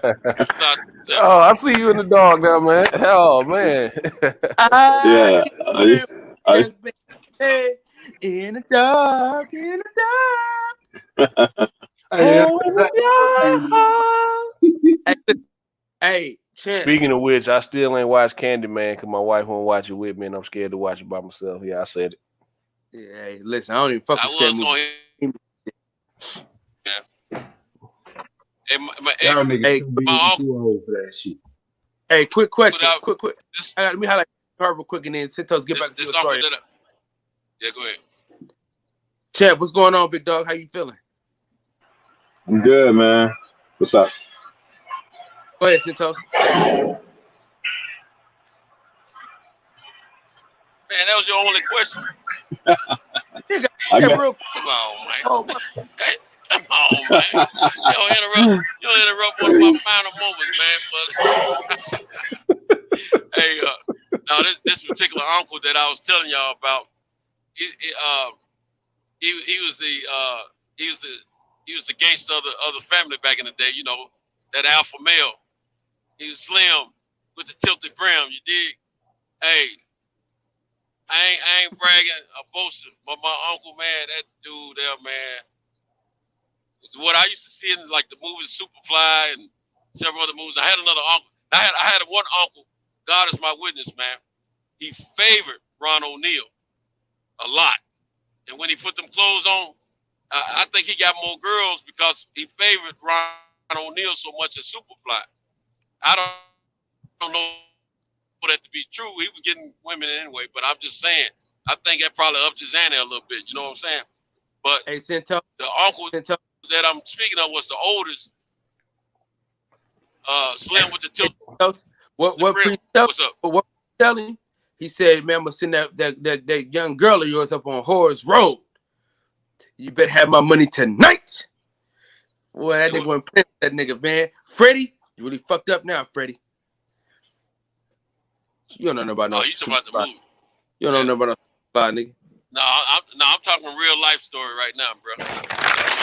I know all about Superfly. Trust me. Now, That's check my- this out. Hey, my uncle, man. He was a cold dude, man. You know, I don't know. We had so much in common, man. I didn't realize it until I became an adult myself, man. And he was letting me know how much I reminded him of how much I reminded him of himself when he was younger. I've seen some of his photos, you know what I'm saying? And I never even thought of anything about trying to emulate him or nothing like that, you know, but at the same time, we had a lot of the same qualities. Now, my younger brother, him and my younger brother, they favor so much, man. I mean, my brother's like a spitting image of my uncle as far as in the face. Wasn't quite as tall as my uncle. But, man, we had a cousin. My mom, one of their first cousins, he was younger. And he was a big dude. He just died either earlier this year or late last year. But anyway, when was that? Might have been last year. But anyway, my cousin Jerry, man. Jerry was a big boy. And whatever my uncle said, that's what Jerry was doing. He was basically, Jerry was, he was Little Percy.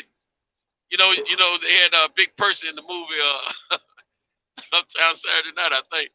Well, the big dude, I think was I think he was a little person or something, wasn't he? But anyway, my cousin Jerry will remind you of that cat there. If any of you cats remember what I'm talking about. And he was like my uncle's muscle. And my uncle had this thing talking to folks with his eyes, you know, facial expressions. He didn't say a lot of words, but when he said them, you know, he had to be smooth with it. You know what I'm saying? And one of them laughs like, is this smooth talking to me? Is he talking to me? You know what I'm saying? He one of them type cat. And whenever somebody, my uncle felt like he was being disrespected, or somebody was getting out of line with him. See, my uncle, he either whoop you with the pistol, shoot you, or he'll just tell Jerry to go ahead and whoop you. Them are the only three choices you had. So a lot of times he just let Jerry whoop on folks just for sport. And Jerry loved to fight, loved whooping on people. You know what I'm saying? So they had this cat. I don't even know what they were into it about. This cat, you know, my uncle felt like this cat don't disrespect him. and my uncle just looked at him. And my uncle walked in a circle like 2 times, mumbling. Is this nigga disrespecting Slam? Is he disrespecting Slam? He told Jerry, he didn't say Jerry get him. He said, Jerry, let this fool know who I am. Man, every time I think about that, it make me crack up because my uncle, he didn't put no work in on that fight. He just told Jerry to let this fool know who I am. Hey, that's that old handle my lightweight shit. Yeah. Hey, Eli, you took the word right out my mouth, man. In other words, nigga, handle my lightweight. Handle my lightweight. Hey, my cousin Jerry beat the mess out of this cat, man. Beat the mess out of it. Hey, it was like the 5 heartbeats when my man said, "What's my office hours?" When Jerry got finished doing, nah, he ain't whoop him like Big Red, did he? Yeah, look at it. When Jerry got finished with him, Jerry was holding him, and my uncle said, "Now, nigga, what you got to say now?" Sorry. Say what? Sorry. Man, I thought that was some coldest. Man, I was like, dude, I'm gonna have to do somebody like that. See, I got a younger cousin 2 years younger than me, right? We just as tall as one another. He might be 6'3" and I'm 6'2.5". He used to get mad at me when I was hustling, right? I wouldn't let none of my cousins or my younger brother, I wouldn't let none of them hustle, man, because I told them we had enough criminals in the family with me. I was the next generation of criminals. My uncles them were the first generation, you know what I'm saying? But anyway, I said, we got enough criminals. I ain't doing none of that. But anyway,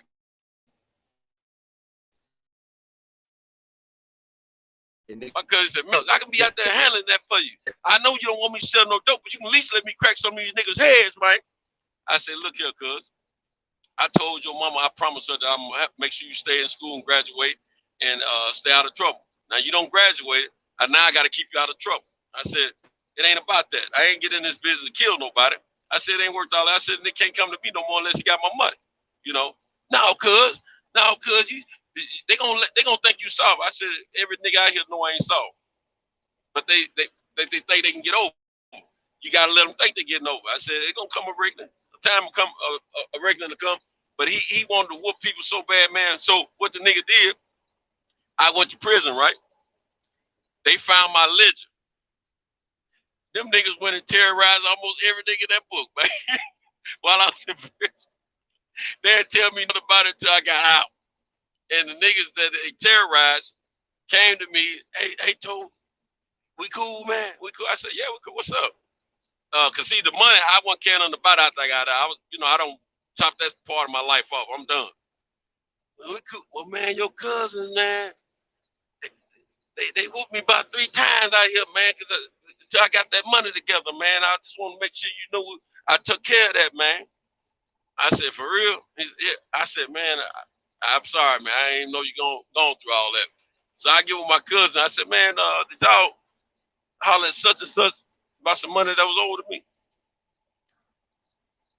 Well, we didn't tell you, cuz we know how you are, man. You didn't want to hear all that, I wanted to send you some of that money, but I know you would have told me don't be sending no money because the Fed's probably watching you and all that. Nigga don't spend the money and everything. You know what I'm saying? I wasn't mad enough, but I was tripping. I was worried about their life though. You know, I didn't know how much damage they had done. But they don't went through at least 8 guys that I knew of. God damn. And worked them over for the money, man, that was older than me. Real talk. I mean, I got some crazy cousins, man. I got a couple of them, they murderers, you know what I'm saying? And like I was trying to, well, I don't even really want to bring it, but I was trying to tell one of the little homies on the panel in a private conversation, don't play with me, man, because I got folks that will ride up on you and you won't even know who they are until they get to you. You know what I'm saying? So, but all my murdering cousins are out of prison now, and they will do anything I tell. Like my man Pierce's uncle, the way his brothers them follow him. That's the way my family was. You know, my generation. That's the way they were with me. But I ain't about all that. You know, I don't want no blood on my hand like that. You know what I'm saying? Man, just watching my uncle do his thing, man. Him and my cousin, man. Man, I thought that was some G stuff like a summer gun when I was a kid, man. I loved every bit of it, man. I ain't gonna lie to you. I thought my uncle was the coldest nigga ever walked Nashville. Like, that nigga just, he just give a command and it was done. But he wasn't no punk himself, man. He put that work in when he had to. But my uncle, he type nigga, he had them long fingernails. He wasn't trying to break none of them. You know what I'm saying? He trying to look fly every time you see him, man. But he was something else, man. And I love that dude, man. He and now we got so close. After my first, I'll say Santos, you breaking up.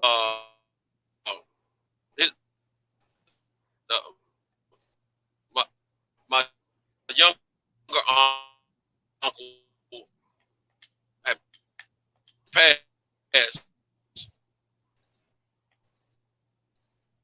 And hey, Santos. Only had Santos, you breaking up bad, bro. But I had. Hey, Santos, you telling that story like Picasso was telling the story the other night. It's to your sister, bro.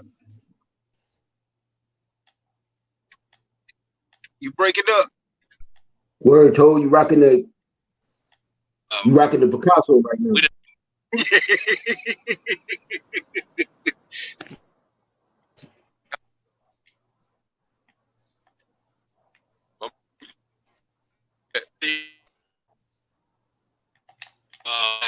Y'all go.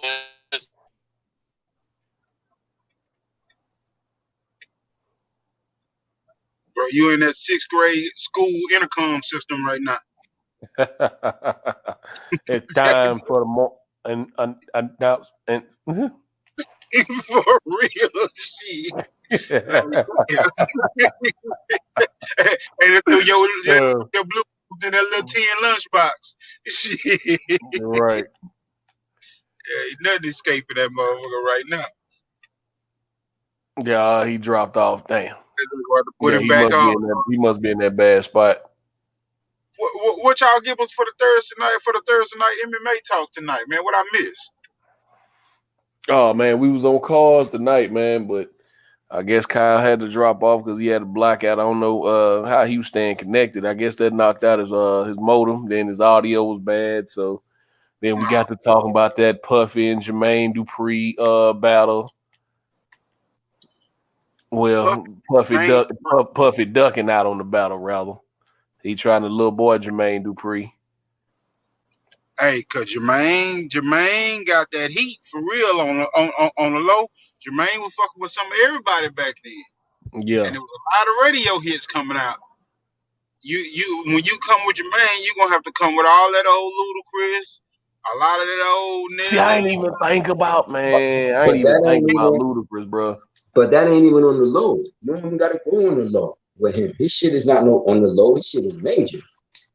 That's what I'm saying. But people be sleeping on him though. People be sleeping on Jermaine because Jermaine ain't been around like everybody else. all out in the public out here lately. He just kind of been cruising along. But you gotta go get you got some shit that come. Even they gonna share some artists too, cause I think Jermaine worked with 112 a little bit too and all that. That shit can go back from slow jams to rap. That shit can go all over the place fucking with them too much. But especially Jermaine. Yeah. When you're talking about it, like I said, that's how we got into the debate. You're talking about it in terms of the verse. You're not talking about, like I said, I wasn't talking about your actual production. So that's not what the verses be about. The verses ain't about that. They're gonna be giving songs that they was connected to match up with each other. What people is known for. That's what they're gonna do. That's not how they don't do them verses on what you actually produce. Because it was based on that. Puffy ain't really produced a lot of that shit in comparison to because now the reason why I said it like that, because when Scott Storch and Manny Fresh did they shit, it was all that shit in there. Yeah, but that's what I'm saying. That's the point I brought up earlier. I was like, man, it wouldn't even a lot of that's what Manny Fresh was saying. He was like, a lot of them songs ain't even yours. Like, but since he played some keys on one track, or he's like, I didn't know I was battling Dr. Dre tonight, you know. Gotcha. Okay. Yeah, he was like, but since Scott Storch played some keys on this song, he had a couple chords with a guitar on this one, or he might have just, done something small on, but since he was associated with the track, he was getting credit for it. That's how they started doing that shit. I remember when they started doing that shit, because when you first, it was a time when a particular artist, the main artist who came up with a song, did a song, and say they had a feature on the song, the main artist kept the song for their album. But then you started having where even the feature had that same song on their album. Yep. You had production points and credits. So that's why I figured that all that shit would go, because that's how they had started going. If you got credits on it, or if you got production points on it, then you could utilize it. As long as it was signed off on with the record labels and shit. But yeah, that's what we were saying. That's what we were saying. Like, because when people was like that, he can't mess with, then he can't mess with him. And you're looking at a lot of the songs that Puff is associated with, that he may have had minimal actually to do with the song, but he get credit for the song, even if he said one verse on the shit. Or if I'm not gonna say Diddy can't mess with him. Because Diddy got all that fucking Biggie, which is gonna be classic shit. All that Black Rob shit, that lean shit, some shit with 8-Ball and MJG. Diddy can go from the north to the south. Right. He got the Block Boy. I forgot about the people don't realize both of them. I forgot about that shit. Yeah, he can go from north to south. Both of them can go from north to south, east to west. Right. But see, but all of that is still Diddy didn't produce any of that. You know what I'm saying? Jermaine, of course, is the much better producer. You know, Diddy says take that, you know, and he can claim that record. You know what I'm saying? Did he do a lot of production on it? Nah, man, that was Stevie a lot, man. J. You gotta remember, a lot of that shit was Stevie J. Yeah, that was Stevie J. Now, but he's gonna be the executive producer.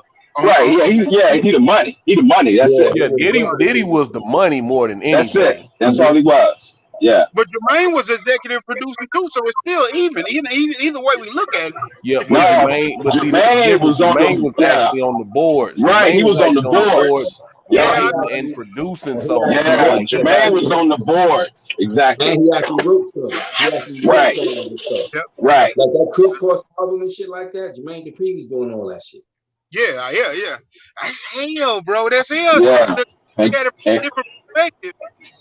Yeah, and Chris Cross shit came even harder with their second album when they were older. Right. Bro, all that immature shit. Like, I forgot about, man. A lot of shit, bro.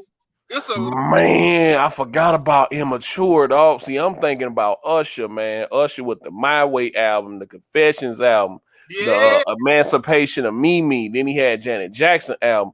Then let's not even start with the Bow Wow catalog, bro. Escape, Jagged Edge, nigga. Like, come on, man. But Eli brought up a good point. He said some of that shit they got to share because you remember Usher was with Puff too early on. Yeah, that's what I'm saying, bro. Some of the That's what, yeah, that's when Usher was like, what, 13, 14 out here? Right. Yeah, I think so. Yeah, he said he was a teenager. It's a lot of shit, bro. Them niggas will break them and Timberland, bro. They break the fucking industry open when them Timberland and Swiss Beats, bro. They break the industry open. Yeah, but in the verses, they can only do 20 songs. So, you know, they got a big catalog, but they can only do 20 songs. That's why people were saying that should be a lot closer to what people think because it's only 20 tracks. Right. Yeah. Right. You know they're gonna come with the bangers.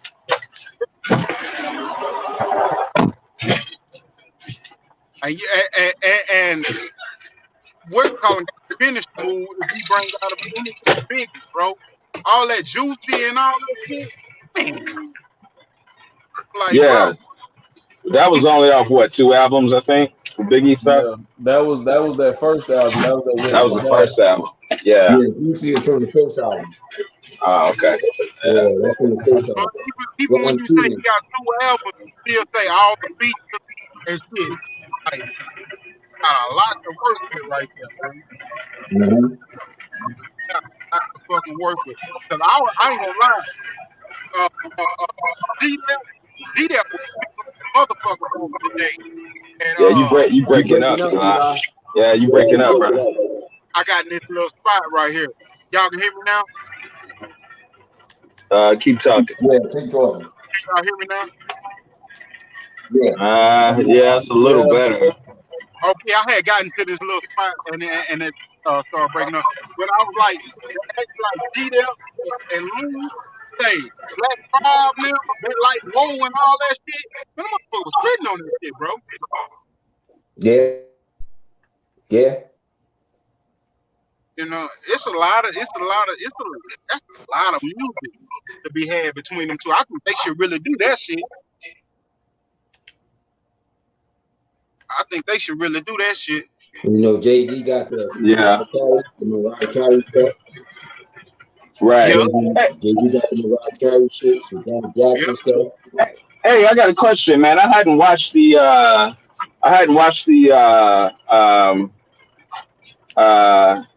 shit. Who just had their verses, man? Fat Joe and Ja Rule. Yeah, Fat Joe and Ja Rule. What did Fat Joe say, man? Because they was. What did Fat Joe say that they said he went too far or he was out of line?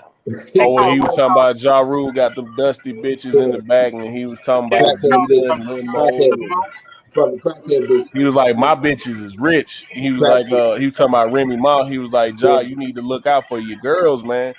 He was like, my women is rich. Yeah, for them crackheads and shit like that. Okay. Okay. How did y'all feel about this? I just felt like it was niggas talking shit. This some New York shit. This how New York niggas talk to each other. They just talking shit. That's all that is. They just talking shit. And John said that he was like, man, y'all know y'all niggas say way worse during the dice game. So yeah. I feel, bro. But I was like, this is council called shit getting out of hand. Huh? Say that again? This whole council culture shit, that shit getting out of hand. I'm like, man, they talking shit in the battle. Yeah, that's what they said. But they were just spitting, you know, that's competitive rap. You know, they're cool, man, but this cancel culture shit took everything over the top. That's that. Yeah, that's just like Styles and Cam them. Hey, them niggas are damn near snatched each other off stage and shit, fucking around, having fun and shit. Jada talking and shit, but that's Yeah. fun. Shit, that I was a forgot who it was during that battle. They was like, "Hey, yo, let these niggas know we cool, man, so it won't right, be, so it won't right. be nothing, man." Yeah, that was a shit. That was a Jadakiss concert. That wasn't no verses. right. Damn Jada. Yeah, that was a Jada concert right there. Shit. Hell yeah. Jada had to let the niggas know, man. Y'all must have forgot. It's top 5 dead or alive over there. Hell yeah. Hey, you really something? Nobody talking about one motherfucker. Ain't nobody talking about Nas, bro. How about Nas? Nas? Call out Nas for a verse. I think somebody did call Nas out, but he didn't accept. Shit. I know Snoop. Yeah. Wasn't that supposed to be Nas and Snoop instead of Nas and DMX? I thought it was Snoop and DMX. Yeah, but it wasn't supposed to be Nas. I don't know. I don't know. But I know Snoop just wanted to give DMX his flowers, man. Yeah. So, you know, we all knew Snoop had the deeper catalog than DMX. Right, of course. Yeah. But you know, Snoop was just we appreciated what Snoop did. He wanted to give DMX his flowers that night. Yeah, that's all it was. Millions, because Snoop is the most famous rapper on earth. So I don't care what nobody say. Snoop is the most famous actor on a grandmama in fucking Norway knows who Snoop Dogg is. You know, you right? Because I was just thinking. That's true. And when I seen the short, they had Jay-Z on like the subway, and the grandmother didn't know who he was. He just knew he was supposed to be famous because the cameras and shit was on him. But had that been Snoop, everybody fucking knows Snoop, bro. Yeah, Snoop you know, Stewart and everything. Yeah, when he reinvented himself, man, that really opened him up to a whole different crowd, you know. And a lot of people, you know, who didn't know, you know, began to become aware of him just from the connection he had doing that show with what's the name, Martha Stewart. Right. You know, but that was a reinvention, you know, of himself. You know, it's kind of the same thing that, you know, Ice Cube did when he left NWA. I wanted to ask y'all a question while we was on that subject of Nas. How did y'all feel when y'all first heard that fucking after that Renegade? I mean, you breaking up, brother. I didn't hear your question. I say, how did y'all feel after when y'all first heard that Renegade and The Renegade? When I first heard the Renegade. And Ether, when Nas came out with that Ether. Oh, that shit was classic. See, listen, man. You mean the breakout? You mean the takeover and Ether? Or Renegade? You said Renegade. You talking about the takeover, right? You talking about the takeover? Yeah. The takeover. Yeah, I thought so. Yeah, that shit was classic. Yeah, they classic songs and shit. They both dope songs, but you know the crazy shit, like you know, out here, you know, in Queens and Brooklyn with that shit. You know, somebody did the battle. I was dating a chick from Brooklyn around the time that chick was coming out, you know, and I'm from Queens, so you know, it was back and forth with that shit. But the funny shit was, for me, you know, and they get mad at me today about this shit. I liked it. I liked the takeover. How I feel about it is this. They still get mad at me about this shit today. I feel like the takeover is a better song as far as the beat and the track and everything. But I think overall, I got the takeover as a better song, but I got the Ether as a better diss track. Right. Why? Because see, in the takeover, Jay-Z went at people, one of which was Nas. Because he also went at Mobb Deep as well in that shit on the takeover. Whereas Nas song, the ether was 100% focused on Jay-Z ass. You understand what I'm saying? He wasn't talking about nobody else but him. But as a song, I felt like the takeover. And I actually heard the songs backwards. Because I heard the ether second. Oh, okay. Yeah, I actually heard the ether. Second. And then I heard how he was going. So I said, damn, what the fuck is wrong with this shit? So I went and I got in touch with my computer and got a copy of the takeover. That's why that motherfucker came hard like that. But I actually think as a song, as a straight song, I like the way the production on the takeover is done. I like the track and shit. See, Best Fuse, me and you on the same page, man, because I felt like the takeover was a better diss record because the takeover had actual facts in it. Like Nas was more so, all this dick sucking lips, all this shit. Nah, man. Jay-Z was like, and your man's Uchi Wally verse was better than yours. Like, oh, okay. Well, like Jay-Z had actual facts in the takeover. Well, Miles was actually different. And it wasn't even him really. It wasn't even really him going at Nas. It was like Jay-Z explained it later on. He was like, "Yeah, ask Nas. He don't want it with Hov." He was talking about somebody else, but Nas was like, "Man, I'm Queens. I gotta respond. You said my name." Yeah, well, for me, like I said, it's the opposite. I felt like that the takeover was a better song. Yeah, it's a great song. But I felt like the ether better this song. Yeah. But my favorite song of the two is the takeover as a straight song. You understand what I'm saying? I don't really like the track on the ether like that. I like his lyrics. But the track, because the large professor worked the tracks on that song. And even he said it. They wasn't really satisfied with the track, but Nas wanted the track because he liked the way the track flowed for what he was saying. Yeah, he wasn't intended for it to be musical. He got his point. Kanye did that takeover shit. That shit was musical. Like when I want to listen to something that sound good, the takeover sound better to me.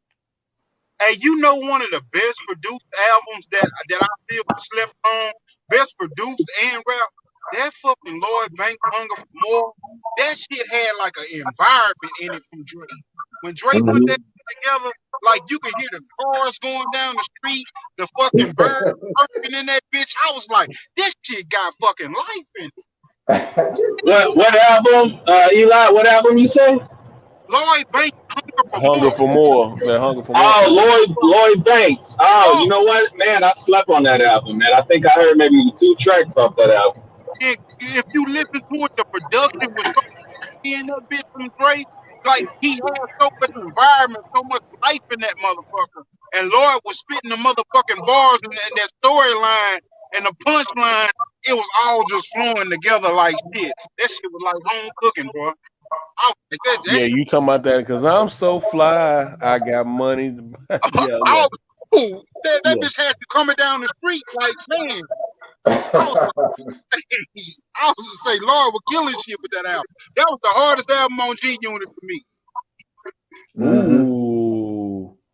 You ain't lied though. They had some good ones. Besides that, well, was he on documentary? Yeah, he was on J Unit then because he was on Game first album, though, man. documentary. The documentary. That Game first album, yeah. The documentary. I was just thinking that. I was like, wait a minute, because Game was on G Unit then. Yeah, that Game first album, man, was cold, man. Yeah, his first album.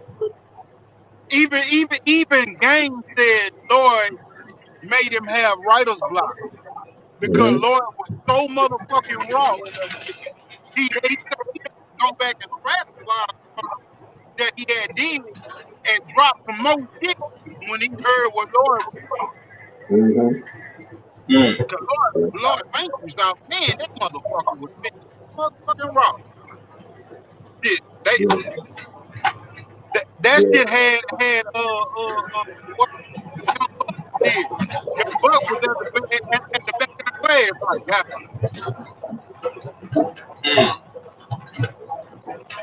Yeah, you must have gotten to a worse, better area, man. You got a lot of interference. You breaking up pretty bad. Oh, okay, my bad. This copper here. Yeah, I didn't hear none of that. Oh, y'all go ahead. Man, how are we still on if Kyle lost power?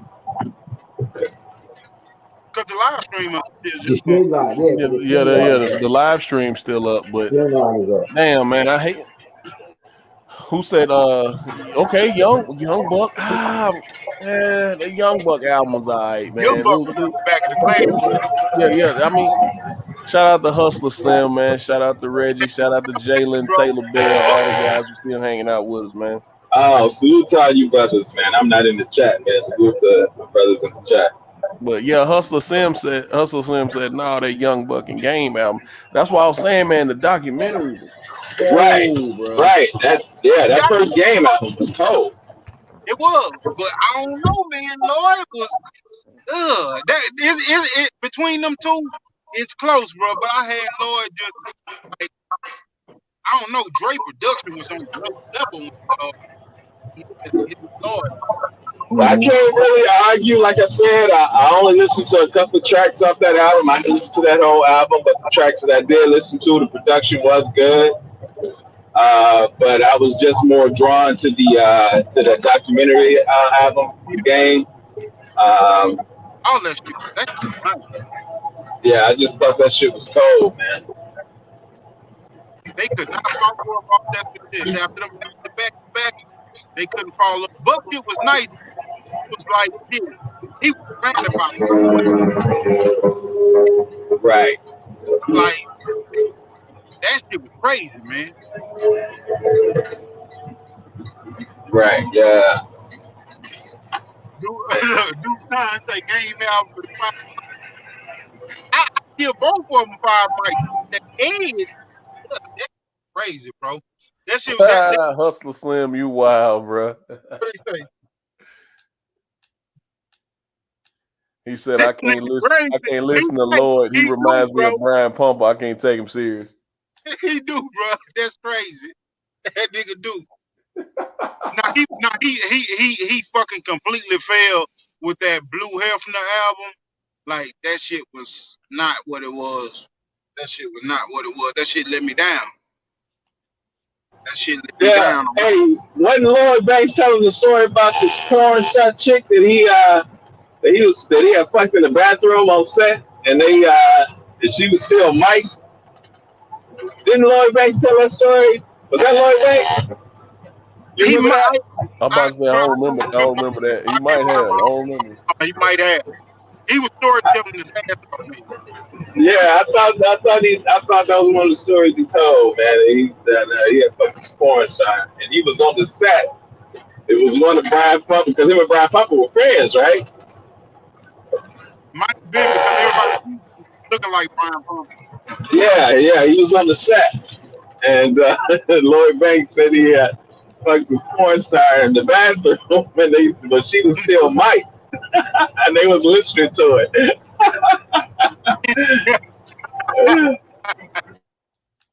Yeah. That's some cold shit what there. labels had the deepest rosters to y'all when it come to just the music industry ever when it come to rappers? What labels had the deepest roster? If y'all want to include R&B act, y'all can. Ooh. Cause you got your no limits, you got your you got your G units, you got your so devs, you got your bad boys, you got, if you go all the way back to like Motown eclipsed everybody. Did you say Def Jam? You have to go back to Def Jam. That's what I was about to say. It was like, word, you go to Motown. Remember, even in the late '90s, early 2000s, like Def Jam, just to straight. I mean, they had Rick Oh, they Ross, had they everybody. had Jeezy, they had Yeah, everybody. fucking They had Ludacris, they had fucking David Banner, they had a roster. Dog. Scarface, yeah, They had DMX, you know what I'm saying? Yeah. So they had a Yeah, roster. you might have to pinpoint that down to a certain year, man, because it's just so many artists. You know? Yeah, Damn. yeah, they had everybody. Let's come from 90 and above.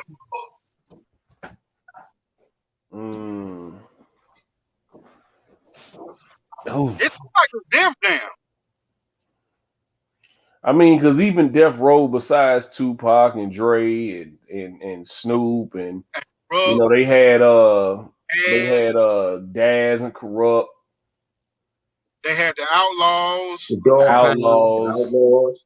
What's the singer name? They had the what's the guy's name, man? John B. They had the young boy. What's his name? Pretty Boy. Wait, what's his name? Shit. He was just on the interview. I saw him the other day talking. Talking about Danny Boy. Danny Boy. Was that he was singing a lot of hooks, right? He was singing a lot of Man, hooks. what was Right? the nigga from Dallas, dog? What was it? DLC? DLC. Damn, Yeah. well, I don't know why I couldn't think of his name. DLC. Yeah, that's him and Erica Badu got a kid together. Yeah. Hey, that No Limit roster. Yeah, people sleep on that. No, well, really, it was Mystical, Mia X. I can't throw Silky Shock. Nah, but he was prominent in that shit though. But you like to say he was. That nigga Silk was prominent. He was popping that shit. He was prominent. Mad Queen, Mia X, Silver Shocker, Lee Murder. Hell yeah, Silk was prominent, man. Yeah, he was popular, even though we talk about how he rap. It's funny, like he had that offbeat rhyming shit, and now that shit popular as hell now. Yeah. Hell, hey, you can't forget about Mac and Big Ed and all of them too. Mm-hmm. Like it was a nigga was dropping albums, bro, every month, if not every other week. That shit was crazy. Nobody dropped albums as much as No Limit dropped albums, bro. They definitely out hustle people back in the day. Boy, he worked that shit. Yeah, that's true. I just saw a documentary about that. That's true. Yeah. He was working. The last album had the next album. It was already in rotation. Everybody already had it several times because it was on the album that you made. Like that goddamn interview with Charlamagne when he was talking about Mercedes rear end, that nigga Master P shut that shit down so fast, so smooth. Say, bro, don't be disrespectful. I was like, and then Charlamagne was like, well, I mean, you did have an ass on the back. They say, as family. That nigga looked at Charlamagne shut this shit down. Then they tried to change the subject on him. Master P was like, nah, hold on, man, hold on. Let's go back. Let me say that. That's one of them times where I seen that nigga get checked. Like, I was like, yes. All that running your mouth and getting that goofy shit off, spouting that shit off, that shit didn't work this time. I seen Birdman tried. It was a funny sound bite, but he still made light of the situation and kept shooting the little bullshit shots. Benny Siegel, I thought Benny Siegel was gonna get on his ass. Nah, I thought Fredro Starr was gonna get on his ass. Oh man, nigga, I thought Fredro finna. Yeah, that's who I thought was gonna get on his ass. Hey, yeah. The way Master P handled him, like, hey man, listen, dog, we not doing that. We not doing that. Respectfully. Being the Siegel was like, nah, nigga, fuck you. You made a little girl cry, nigga. Like, you know what I'm saying? Yeah. But Fredro was like, no, nigga, what's up, nigga? Hold on. He took his glasses off. Hold on, big man. Right. yeah. I was like, oh my God, somebody get in between them. And then you had Sticky Fingers over there just instigating the shit. Right. Yeah, that shit was hilarious. Hey, Sticky was like, I'm with the shits, nigga. Like, that shit was hilarious. Yeah, that shit was hilarious. Oh, fucking Texas Club. Fucking Breakfast Club. Yeah. Yeah, I thought Fredro was gonna hop on his ass, boy. Hilarious. Two times in the chat talking about y'all niggas really West Coast haters. Man, we just named off the whole Death Row Squad, man. Nigga get a West I'm love about on. to say, yeah, okay. I see Reggie talking about who's that? Michelle A, Lady of Rage. Okay, yeah, there was a couple ladies we left off. Okay. It was a lot, bro. It was a lot. Damn, nigga ain't hating on the West Coast. Y'all niggas ain't got love for y'all niggas finna do the Snoop stomp in this bitch. Y'all in this motherfucker. So y'all got no love for Snoop Dogg and Dr. Dre. Right. That shit was classic. Right. But Andre 3000 and tell them niggas South got something to say. Yeah. See, I said they try to play. They tried to play him like that when he took his shit up to New York. Oh, what is this Bama rap and right? Oh man, country boy this, country boy that. Like man, trap music took off. Who you talking about? Yeah. T.I. Yeah. Oh yeah, When yeah, T.I. yeah, first, yeah. T.I. said when he first started trying to get his shit played in New York, he said that's how niggas played. Yeah. But some of them cats in the South, like Master P and them niggas had mad love up here in New York, man. I remember when that Bible shit was out that first time, because by the time that shit blew up, that was the second time it was out here. When it blew up big, but that shit had been out once before that shit. He had brought that shit to New York. You know what I'm saying? But they had love for him up here. Yeah. You know, he connected with the prominent DJs and shit, and his shit blew. Shit, it came a point. That's why when niggas be saying that they niggas are hating West Coast shit, I don't even hear that bullshit. Nigga, I live in New York. They was playing that shit up here more than they was playing New York shit. Fuck out of here. I don't want to hear that shit. Oh, they hating on fucking West Coast. That's a goddamn lie. Them niggas is playing that shit up here more than they was playing New York shit. Hey, that's a fucking lie. Shit, I remember when I was saying all that shit up here. Late night. Them DJs was putting that shit on. Cause they was like, yo, this shit fire. Fuck that. They was playing that shit. It was playing that shit. I remember when I heard I was late night DJ. I remember I heard that fucking stranded on Death Row shit. And I was like, man, these niggas up here is in trouble. When I heard that shit, I was like, man, these niggas better get their shit together, cause these motherfuckers is on some shit. I can literally remember that shit. The day I was like, woo-wee.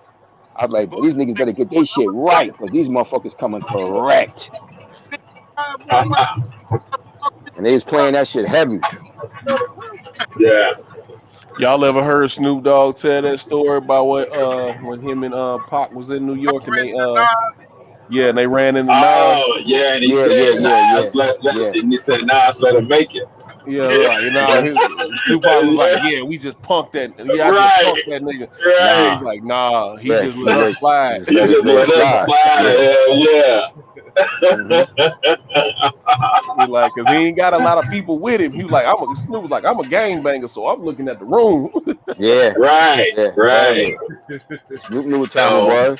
Yeah, you come on that kind of culture. That's what you do. Like, nah, that nigga let us slide, bro. See, it's like we got this saying. Those who know don't say. Yeah. And that, you know what I'm saying? Yeah. He knew. He ain't had to say. Right. Shit. Yeah. Those who say don't know. This motherfucking truck can't drive one fuck, bro. This nigga back this truck up 10 times. Fuck the motherfucker. Oh shit. Man, do you know I've had to get out of my truck before, man, and go help a guy back his shit up. A lot of people don't understand backing up, man. That's something that you can't learn that in school. That's something that you really have to get down once you're out there doing it. Is how you get good at it. You really don't get good at that in school. When you're in school.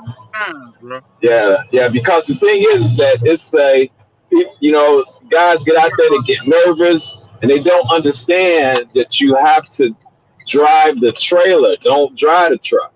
Exactly. Drive the trailer. And guys forget and they get nervous and they got other drivers sitting waiting, and they trying to hurry up, and the whole time they driving the truck instead of the trailer, and they just messing up more and more and more, man. And I got out the truck one time, and I said, "Hey, man, I got you, man." I said, just spot me from behind. I'm gonna back you in here real quick, and I backed him in. He was like, "Man, I appreciate it, man." I was like, "It's all good. I've been there." You know what I'm saying? So I knew what he was going through, and that's what happens when you see that, man. Cass is just nervous and not thinking, and you just forget, because they teach you the fundamentals at school, but it's no way that you're gonna get good at it at school. It's just something you got to learn when you get out there. Yeah, just reps. Fighting that motherfucker. Yeah, exactly. Just repetition of doing it over and over again. That's true. And he was going in the same pattern. I was like, bro, you're not correcting that motherfucker at all. He finally started maneuvering the trailer here. Right. See, and that's the thing. You gotta remember, you driving the trailer. When you're backing up, then you're not driving the truck anymore. You're driving the trailer, and everything is the opposite as opposed to when you're driving the truck. Yeah. I say so. It's pretty much like trying to like back in a trailer hitch. Yeah, exactly. The only difference with the trailer hitch is that your base is not that long, so you don't have the length to correct yourself. So it's immediate correction with a trailer hitch because the base is so short. Mm-hmm. So when you're drifting with a trailer hitch, you got to immediately correct it. Whereas with a trailer, you got that length, you got time to correct. Hey, I'm finna jump off, man. Hey, y'all have a good night, bro. I'm gonna be listening in. All right, brother. Okay, y'all gotta get your toes back on this motherfucker. I don't know how that's gonna work, man. With Cal Power. Yeah, be careful out there, brother. All right.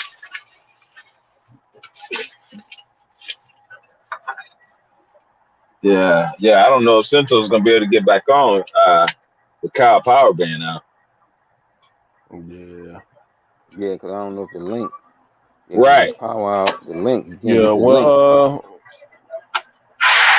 Reggie was up for a while. Dropping some crazy stuff on his show, man. Like I don't want Reggie Owens, man. He be dropping some crazy stuff on his channel, man. He do. His IG. Like I enjoy seeing them white people get beat up. I really do. Reg had put one out, man, where the chick was this white chick was talking shit to the sister and called that nigga, and the sister dragged that bitch. Yeah. I saw that one. No, man, it was one where this white dude was talking trash to this black dude in the casino. And the dude told him, if you touch me, he's like, don't touch me again. He let him bump him twice, and then he slept him. Oh, yeah. Sleepy night. Oh, he knocked him halfway. He knocked him over the chair. Oh, man. Then dude got up and tried to push him. He slept him again. Yeah. Reg always be finding some good shit. All types of news, man. Yeah. Reg's like that ill ass reporter, boy. He be finding all types of good shit, kid. On his channel, whether it's the YouTube or his Instagram. His Instagram be funny though. He be having some funny shit on his Instagram. But his YouTube, he be reporting some good stuff, yo. Some good stuff, yeah. Yeah, man. I thought that shit was fake, man. When that cat jumped out the car with that semi-automatic. Did you see that? When he came out the back seat. I think I seen that one too. Yeah, because he had the chick. He was talking to the female driver. Then there was a dude at the trunk, had his hands on the trunk, and then they was talking to a cat who was still in the car. And he jumps out as a brother. He had dreadlocks and shit, and he jumped out, man, with a semi-automatic shit, cutting loose, man. That shit was crazy. And they shot him in the leg, but he chased the cops around the car, and he was on top of the cop beating him with the gun. I was like, what the fuck? But they walked up on him and unloaded on his ass, man. That shit was wild. I thought that shit was fake, man. I was like, this shit can't be real. Oh, speaking of which, have y'all seen the video? Have y'all seen the video of the guy getting shot in the club? You see the two guys arguing, and then the other guy take off on the guy, and the guy end up shooting him. And he shoots him when he I worked with the guy's brother, man. The guy who ends up the shooter. Which one? The shooter. I worked with his brother, man. Oh, no shit. Real shit, bro. And because he was there that night and shit. It's like you could see, like, he was like, man, him and this dude was going back and forth. You know, they had some words early, and it was like 6 or 7 of them. It only showed them two arguing. But what you don't see, because he showed me the other video, the one he showed the court, it was a bunch of other dudes in there with him, and they was trying to jump him or whatever, right? So you could hear him clearly tell him, like, man, if you touch me, I'm gonna burn you. Leave me alone. And security and everything that came out and said they had to, because they had to separate him a couple times. They just didn't kick him out the club. Oh, now you talking about the cat in the white shirt that hit him, right? Yeah. Okay. Yeah, he was like, man, that we had to separate them a couple times because they kept arguing around the club. Like, man, put you over here, y'all stay over here, yada yada yada. Right. So now that guy's looking at 10 to 20 years, man. He ended up shooting him below the waist, so he don't get a attempt murder charge. You can see him pull out his gun and shoot low because he could have shot high and shot him in the stomach and killed him. But really, he was just trying to get the dude off of him. He was trying to get him up off of him. Yeah, it was like, man, it was just us. It was just us. It was just me, him, and another one of their friends. But it was like, I think he said it was like 6 or 7 of them, and they was gonna jump him. They was waiting on him to leave the club. Oh, no shit. Yeah, man. Damn. Yeah, man. It was a whole issue, behind that. Damn. Man, fuck these clubs, man. Yeah, man. For real. Man, I might go once in a blue moon, but. And the last club I went to was I think I was in Hawaii. And that was probably the last club I went to, man. When I moved here, I don't remember going to a club when I moved here. No, I take that back. I did, yeah. I was living here. Yeah, I was living here when I did go to the club. That's right. Yeah, that was the last time I got to a club. It was a trip because it was me and a couple other cats, man, and we had this one motherfucker with us. He ain't had no game. Man, it took me all night to pull these Japanese chicks. They didn't speak English. But it took me all night to pull these chicks to get them to go back to our room. So we're on our way. Me and my dude, we're on our way walking back to the room with these chicks. How I pulled it off, I don't know. But I got them to understand that we come back to our room so we could fuck. And they was with it. This motherfucker who didn't have no game, he runs up, and you know how you put, like, you like in the middle and you put your arms around two people where you're in the middle. You know what I'm talking about? Yeah, he did that shit. Ran up behind us and he did that shit to the girls. And that shit scared him, man. Oh, man, no. You can't do Yeah, that, bro. Yeah, bro. That shit, these Japanese chicks fine, man. And my boy, man, when we was leaving the club, he was like, man, how did you do that shit? I said, man, fuck you, suck you, it's universal. He was like, damn. And yeah, but dude ran up and did that shit, man. We was almost in the room. He ran up and did that shit and scared the girl. Probably drunk.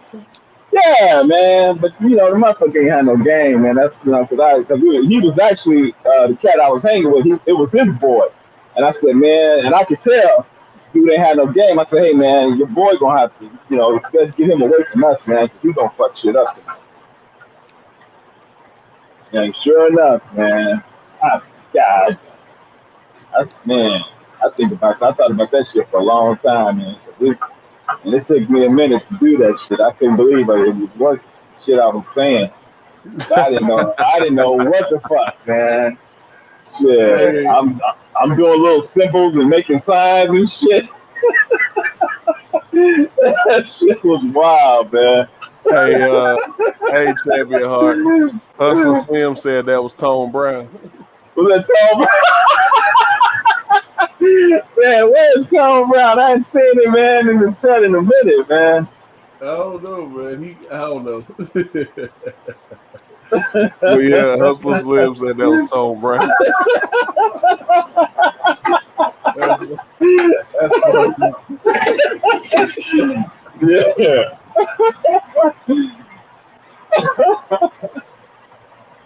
Yeah, that shit was wild, man.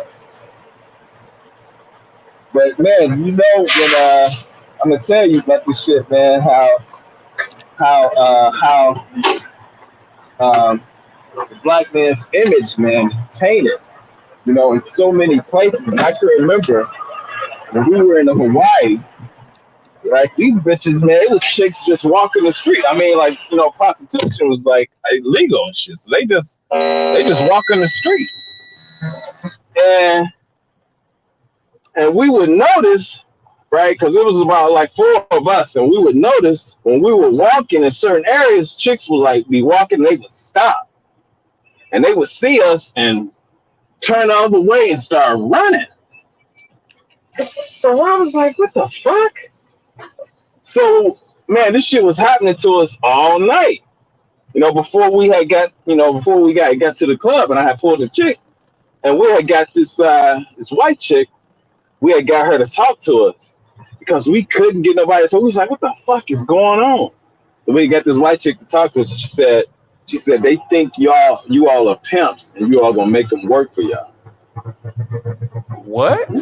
Yeah, bro. That's the shit that they believe. When they saw us, like they thought that we were pimps, and we were gonna make them work for us.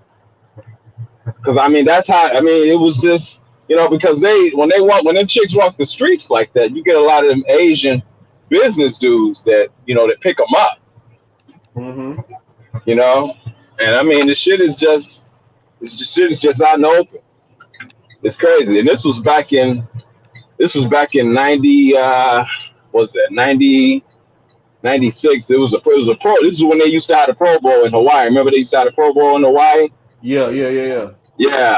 I think it was back. Was it 96 or 93? It may have been. Yeah, it may have been 93. I think. Yeah, I think it may have been 93. But yeah, man, that shit was crazy. I couldn't believe that shit. But yeah. Oh wow. Yeah, the motherfuckers was fine, man. And I mean, they was just everywhere, just walking the street like it wasn't shit. Police wasn't fucking with them, nothing. But when they saw us, them bitches took off running, like full blown sprint. Finally got that white girl to tell us what the fuck was going on. That shit was crazy. That kind of remind me of that Carlos Miller joke. I think it was Carlos Miller. It's like when white women see black men, and they start clutching their purse. It's like, you're not stronger than me. Yeah. but you know, it's how the image, you know, of the black man, the bullshit that, you know, they put out there, man. People believe it's crazy. Right. Yeah, that's insane, man. Yeah, man. Yeah, that shit is wild. Man.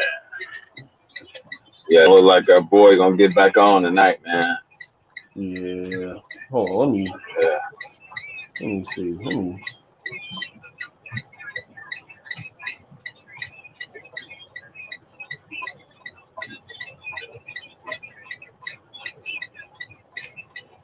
Good. We still got ain't looking too good for Santos Chronicles tonight. No, not looking. Not at all. We still got Puge. Is Puge still with us? Yeah, I think Puge's still with us. Yeah. Oh, he on mute. Yeah. He just on mute, man. Oh, okay. Yeah, man. Yeah, man, have you always lived in Alabama? Yeah, born, raised, and educated. Born and raised? Oh, okay. All right. You country boy. Yeah. You country boy. That's what that is. Yeah, man. That's what I like. I've visited bigger cities. I've lived in bigger cities. Where have you lived? Birmingham, Montgomery. I lived in Chattanooga for a while. You ain't been out of the South though. That's what I'm saying. You ain't been out of the South. No. Yeah. Oh, okay. Okay. Oh, what? Okay.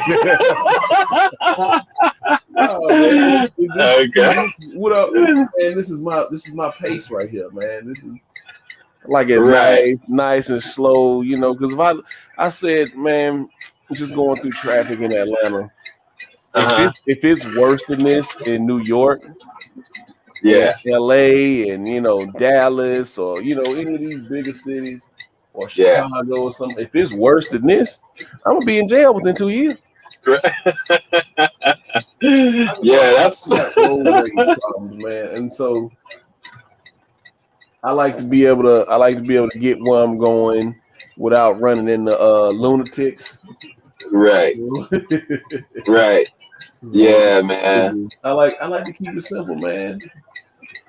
Yeah. That's I lived in Vegas, man, for 7 years. I was in LA for about a year. That traffic, man, was crazy. Oh, that shit. And then the expense of living in LA, man, it was shit. It was 4 cats, man. We was living we was in LA. We was by the Marina area because we were at the time I was working at American Airlines. Mm-hmm. So we were sharing a like a studio apartment close to the marina. And, maybe it was where we were paying so much, but because we were all sharing it. But the traffic in LA, man, was crazy as shit. But man, I liked living in Vegas. What I liked about living in Vegas was, LA was so close. You know what I'm saying? When you could do shit in Vegas never sleeps. You know what I'm saying? So you could do shit in Vegas and you could always drive to LA, and get into shit. And that's what I liked about living in Vegas, man. I used to love to drive to LA to go do shit, and I had family out there also. So that was cool. But man, my best years was living in Vegas. So I got to Vegas, I was 20 what was that, 23, I think. Yeah, 23, I think 2024 maybe when I moved to Vegas. And man, I'm telling you, boy, that shit, Vegas was, man. Talk about the shit you can get into in Vegas, man. Shit. Oh man, I've been to Vegas before. I would not want to live there. Man, you know what though, man? Is I said that until I moved there. You know what I'm saying? Until I moved there, man. Reggie. yeah. Shit, Reggie, well, Reggie a family man now, so he probably don't know. But yeah, man, shit. I love living in Vegas, man. Vegas is shit. I can remember. Do you remember? You probably don't remember these stores, but this was back when you could. It was a store called Tower Records, and you could go and get discs and cassettes and LPs and shit. You probably don't remember Tower Records. Oh no. Okay, yeah. I'm telling my age. But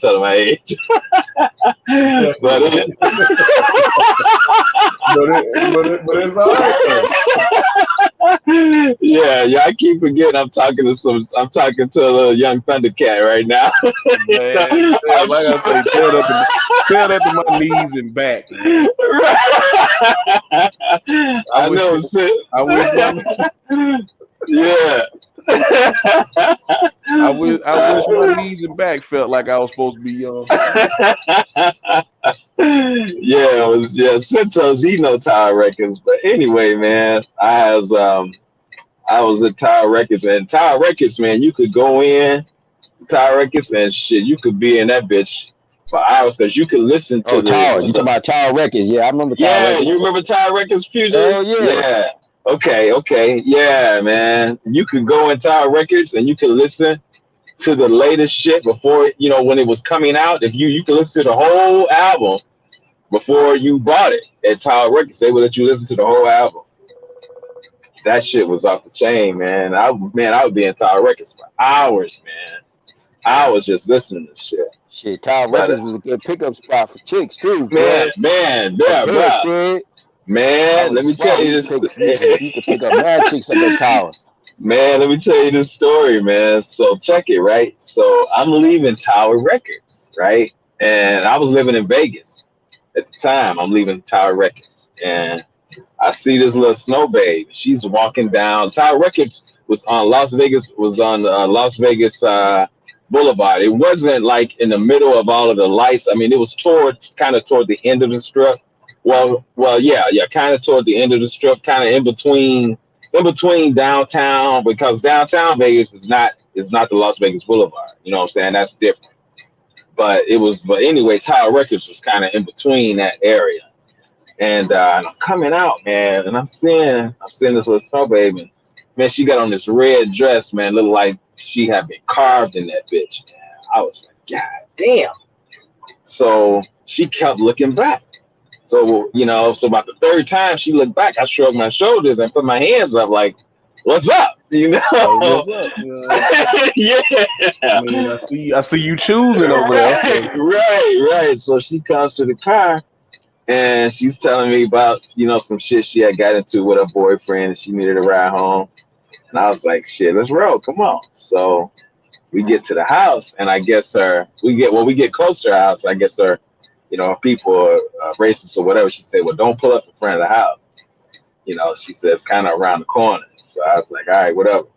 So we get around the corner. She was like, man, thank you. I don't know how to pay you. And I was like, shit, I know.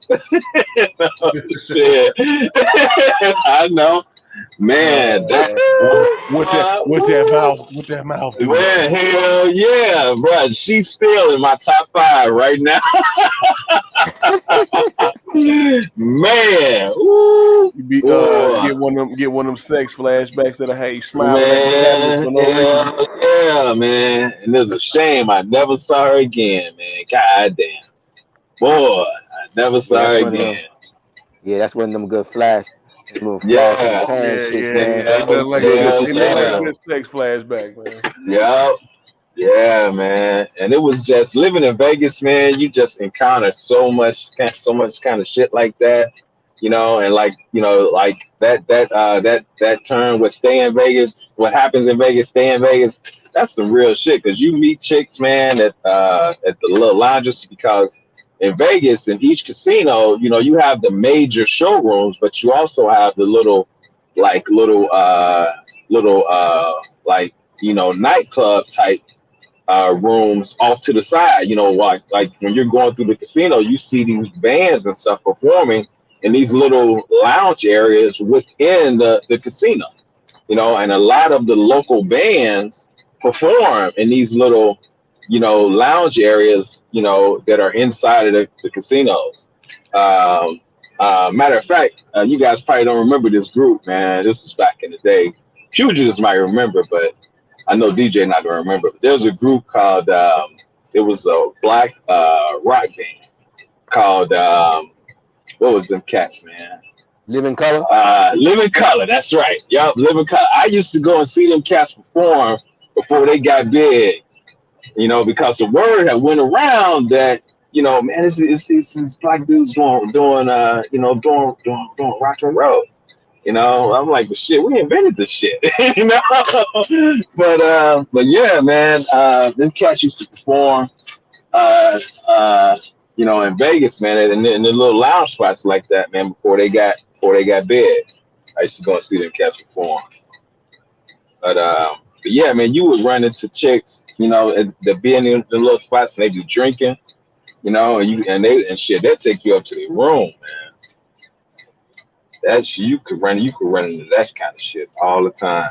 And then like fight nights, you know, even if you didn't have a ticket to the fight, shit, just go to the casino where the fight's happening.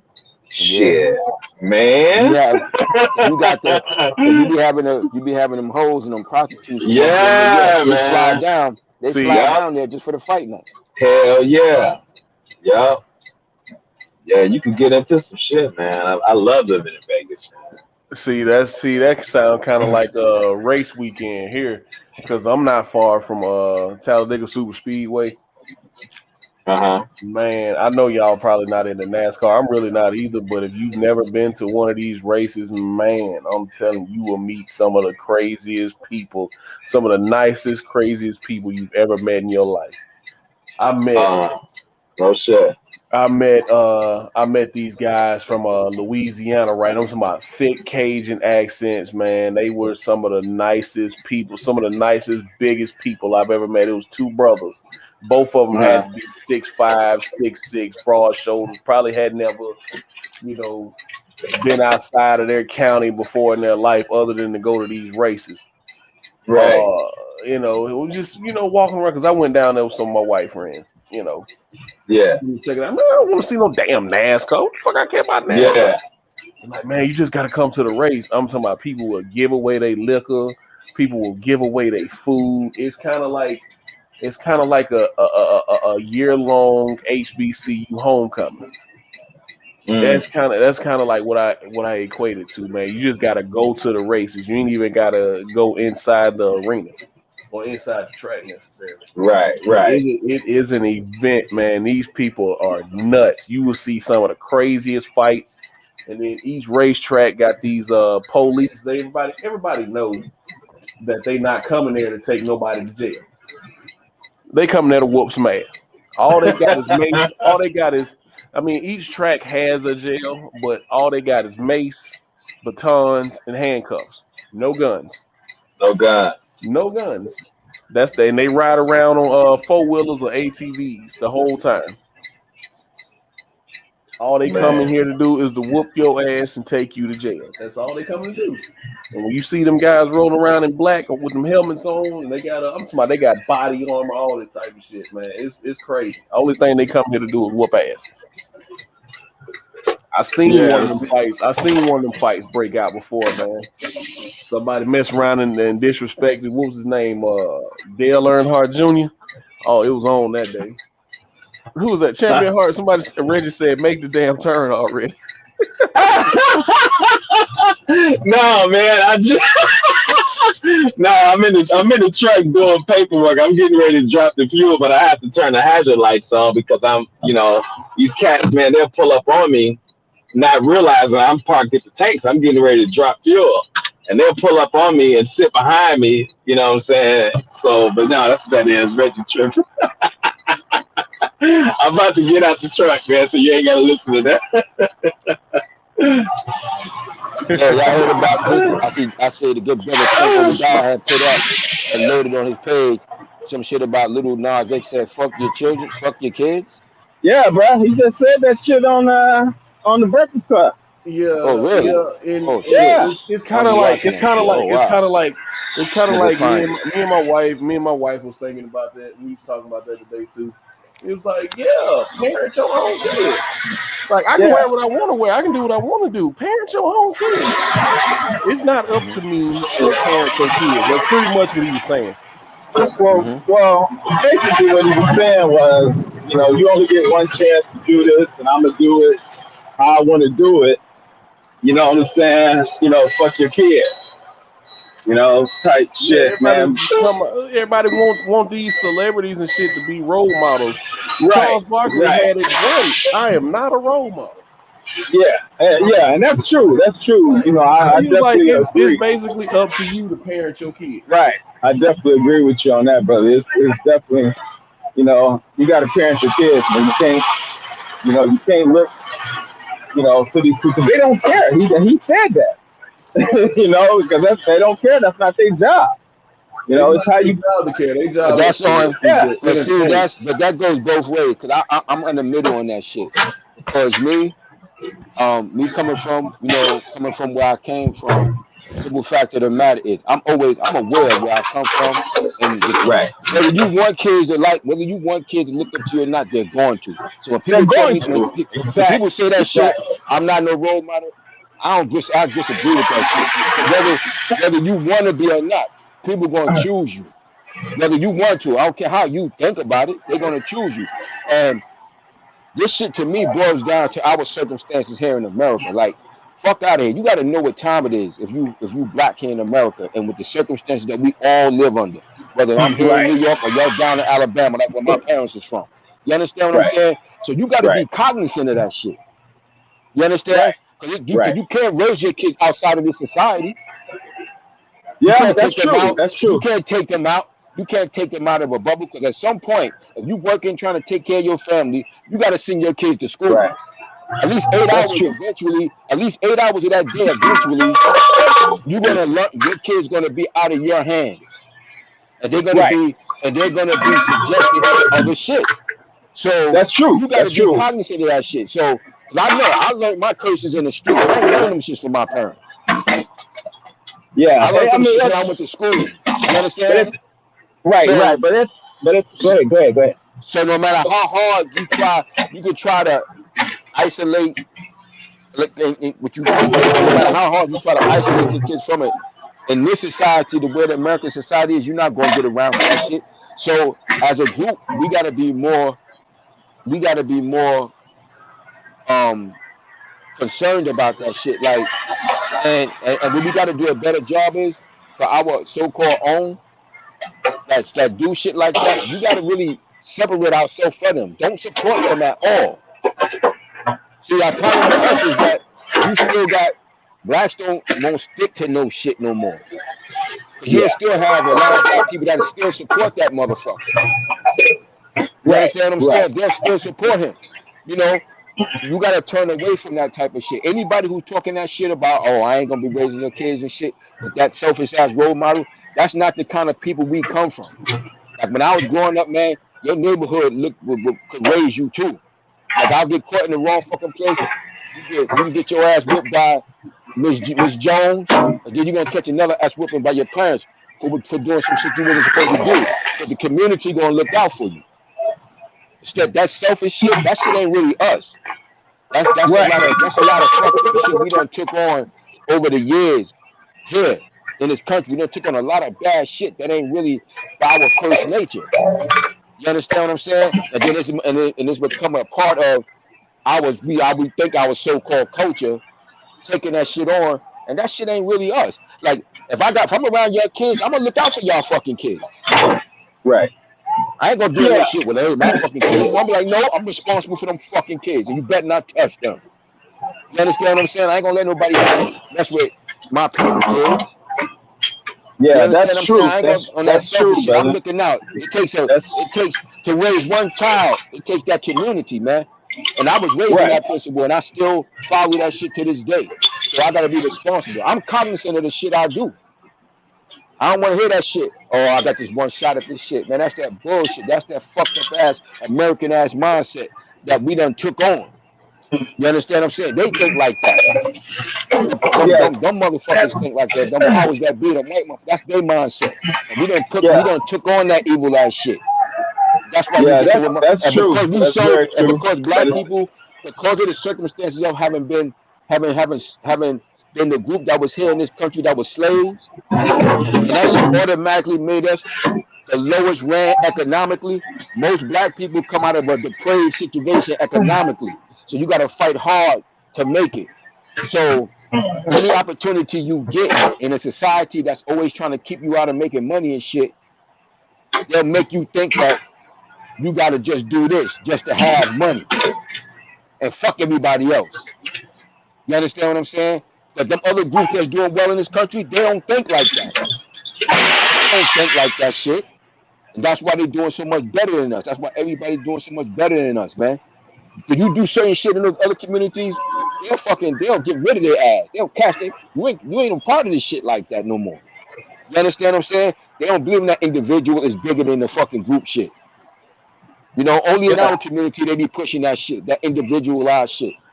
Fuck that. When the motherfuckers like that, we should not. Nobody black should support nothing that he do or the company that signed that nigga. Yeah, that's very true. That's very true, brother. We shouldn't support none of that shit. You know, see, now you and I were raised in the same mindset. The village, it takes a village to raise a child. Yeah. So where we lost that, I think that self being concerned about self, I think that change came in the 80s. And we got away from that. Yeah, you know, man. Yeah, we got away from that. Yeah, the thing is that shit, man. Right, on that selfish shit. You know, but at the end of the day, it's still, you know, it still boils down to, you know, to how you raise your kids and prepare your kids. You know, I was telling Kyle, because he was telling me, he was saying, you know, I was telling him about his daughters and what, you know, what I went through with my daughter. And the thing is that, you know, with you have to, you know, it's certain things that you have to expose, you know, children to certain things faster than you and I were exposed to certain things because of the era, you know, that we're in and the technology with the internet. None of that stuff was there when you and I were coming up.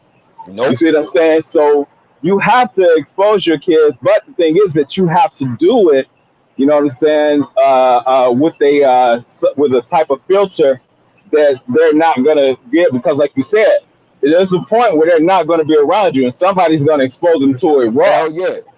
You see what I'm saying?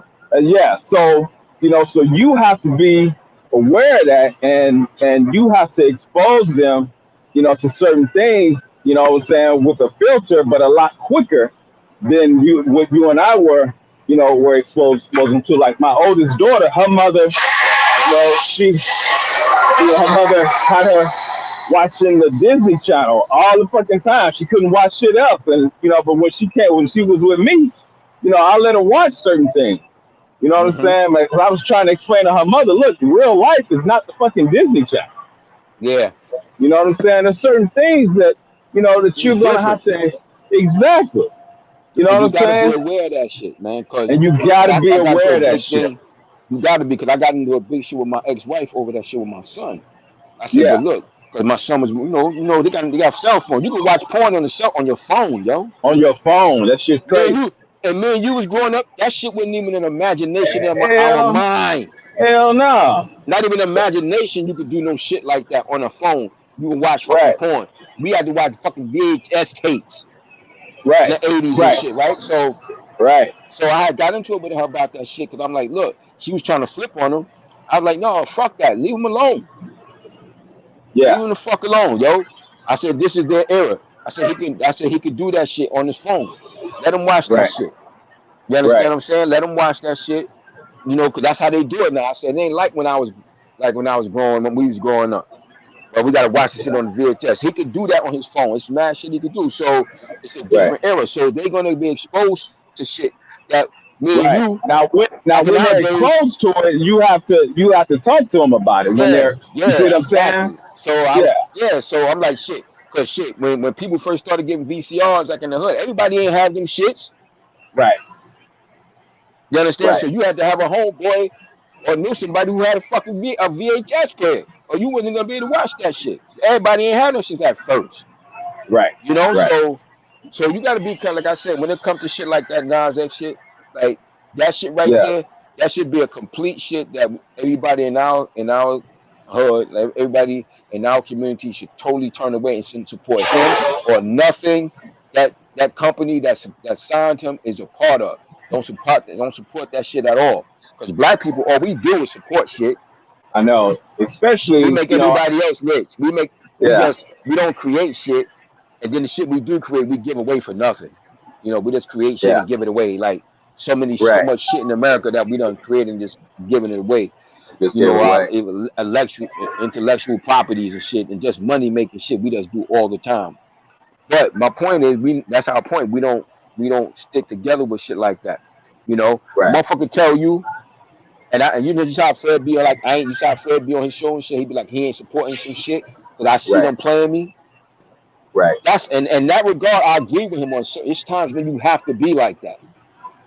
You understand? When you saying that motherfuckers trying to smack you in your face. Cause I learned this shit from my parents. I tell you, my parents from Alabama. My mom's in them and my grandmother and they was in all them fucking boycotts and shit like that in Alabama. Right. Like that's how I learned about that Bucks boycott. Cause when I was a kid, I used to think that shit took like a few weeks. She's like, hell no, that shit ain't take no few weeks. Nope. Like that shit like over a year. I was like, what? Yeah. She's Yeah. like, yo, she said it was 80-year-old, 90-year-old women out walking. She said, Yeah, motherfuckers man. here, fucking bottom of their souls was coming. I was like, get the fuck out of here. Yeah, to stick to some shit. So when somebody say some shit like that, you don't need to be bothered with them no more. Like, Right. yeah, you could parent them no matter how good you parent them, they're gonna be exposed to certain shit. But Right. because we not as a group, we all dis fucking organized and disjuncted all over the place as a people, it's easy for them to create a character like that and for them to thrive. Right. You understand what I'm saying? So Yeah. you're not supposed to support no shit like that. Point blank. You understand Yeah. what I'm saying? Like, don't go to none of the shows, don't buy none of that shit, don't support that shit. They telling you outright, fuck nigga, especially he done came out, fuck your kids. He trying to do this for the money. He only can make the money Right. if your black ass supporting him. Exactly. Right. This motherfucker said that when this past award show, you know, he held up his little award and said, thank you, gay agenda. So what is that? What is that fucking telling you when you say some shit like that? Wow. Yeah, You know what yeah, I'm man. saying? This shit. Yeah. Wow. Damn. I didn't even know that shit. Yeah, I man. just happened to see that shit on my other phone. On Tank had put up Yeah. a thing in caption on the good brother Tank. But I'm just saying, when I see shit like that, Right. and be like, oh, I want to be no role model shit. Look, when you get famous, whether you want to or not, you're gonna become that shit.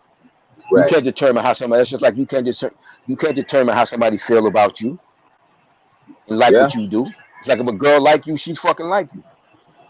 You Right. know, understand what I'm saying? So you can't determine that shit, but you got to be cognizant of that shit. That's what I'm saying. I hate when I hear people say dumb shit like that because it's like you got to be cognizant of that shit. Look at our situation, man. We Right. the low fucking man on the totem pole. I don't care what nobody try to make you think otherwise. Right. We the low fucking man on the totem pole, man. We got all these numbers here in this. We got all the numbers. We got mad numbers here in this country, but we got the least to show for this shit. Yeah. The shit got to add up. Shit ain't adding up. Nah, You understand what not I'm at saying? all. It's not Not adding at up all. because our shit is too like we disunified, man. So at the end of the day, the reality is we have to do a better job at that shit. Stop looking at other fucking people. We too busy, and that's a shame. Like me, some brothers and sisters was discussing this shit a couple of days ago. Listening to this old ass Malcolm X tape, and you might as well thought he was here right now. Listening to the shit he was saying on the tape, you might as well thought he was here now. If you didn't know who that was on the tape, you'd have thought that man was here right now talking about the Because shit of what that's he was going on. saying then is still apparent Yeah. now. That's what you mean? Yo, that shit is amazing. Like we travel through space and time, but not consciousness at all, B. And I don't want to hear no shit about these little fucking minuscule so-called advancements you made. If it don't benefit the masses of our people, that shit ain't no real benefit. Right. If Right. that shit only benefiting one or two motherfuckers, they ain't benefiting the people, our people. Right. Right. Yeah. You understand what I'm saying? Like, oh, some things ain't benefiting. No, it ain't, because it's only benefiting you, motherfucker. It ain't benefiting me. Yeah. How is it changing? If it ain't benefiting all of us, you know, or the majority, as they would say. When you got the majority of those of whites and other groups, they benefit from that shit, from the things in this society. I'm trying to. That's why I'm being. That's why sometimes, man. That's why sometimes I be limited on certain shows and certain shit I get on, man. Because of the shit I be hearing, man. Yeah. You know, one thing I agree with Reggie on that shit is like I agree with Reggie on this shit is like we our own biggest enemies with a lot of shit, man. We our own biggest enemies. What do you with mean a by lot that? of stuff. We are our own biggest enemies with a lot of shit. Like with the things that we do, we got a terrible way of thinking. You know, like Reggie, you ever hear Reggie talking about like how he grew up? He never could understand how motherfuckers he grew up with and went to school with, all of a sudden they claiming this shit, and then they Right. killing this nigga they used to eat breakfast with and shit like that. Like you understand that gang shit? Like Right. that nigga that you used to eat breakfast at his house, now because you claiming this set and this set, you'll kill this motherfucker. Like that's the shit I'm Right. talking about. Like we got that fucked up ass mentality as a people, man. And that's us. You got nobody to blame for that shit. Because at a certain point, you got to take responsibility for that shit. No matter what they did, it's like we could say we could look at whites all we want to and blame them. It's like bowling. You take the ball, you roll the ball down the aisle, and you knock the pins down. Yeah, they set some things in motion. It's Right. just like bowling. Don't you think that that's a, that's a behavior that has that's more of a conditioning as opposed to decision making. That's just a conditioning that has happened. You know what I'm saying? To our people to hate, to hate yourself. You know what I'm talking about? That obviously is true. You know, clearly that shit is true. But at certain points, you still, at the end of the day, you still gotta. Look. We don't have enough people come about to show the way. But I make the argument that, and I think we was talking about this the other day. One of our problems is black folks, believe it, this might sound crazy to you, but one of our problems is we too fucking human in our thought. Black people is too fucking human in our thought. And now you might say, what the fuck you mean? Yeah, what do you mean? And you say, what the fuck you mean by that? Too human in our thought. Like we don't think like we should. Like our thoughts has been corrupted so much that we don't think properly in a logical manner. Like because of that shit. Like we're so humane, despite the stereotype that the world got about black men and black people. Like, oh, we some savages, we the lowest piece of shits on the planet Earth. Despite that, in actuality, it's contrary to that. Because if you look at the circumstances that we exist in, we could be in a rage fighting this system every goddamn day, like literally. But yet, we still, despite knowing we exist in a system that's diametrically opposed to us, we still be out and do. So we are damaged people. You would agree with that, though, right? Yeah, but even with that saying though, we're granted we're damaged people, but even within that damage, there have been healers that have come to help us heal, and you still won't have our people embrace. People will go against their natural inclination, and a lot of this. That's why I talk about that human shit, like that. We'll rather fight one another than going against what is obviously clear and open enemies in this society. Right. You understand what I'm saying? Like, part of that shit is that humane. Part of that shit is that I humane understand what shit. you're saying. It's that, that overly human shit. Like, it's like when the white boy was spilling on Terry Crews nuts and dick, but when the brothers called him out on that shit, he had all the energy in the world talking about how he was gonna slap D.L. Hughley and how he was gonna do all this to the brothers, but he ain't do shit to the white boy that was spilling on his dick and bond. Exactly. Yeah, I get what you're saying. And that's part of what I mean. So for us as a people, yeah, our mindset is fucked up, man. Right. Like I heard both Malcolm X and Muhammad Ali saying a speech about the condition of the state of mind of our people back then, right? And he said the state of mind of our people, if you put them in a $93 million complex, they'll turn it into a ghetto overnight. Because of our state of mind. Because of our state of mind. It's just still the same. That's why you can have somebody like this Nas X character exist. Right. Fuck out of here. Look, when it comes to your sexual preference, why do you got to push that shit out? Because if I'm an Right. athlete, I don't have to put out that I'm a heterosexual. I'm Right. an athlete. Right. Right. And that's what I was saying, you know, about this dude being a gimmick.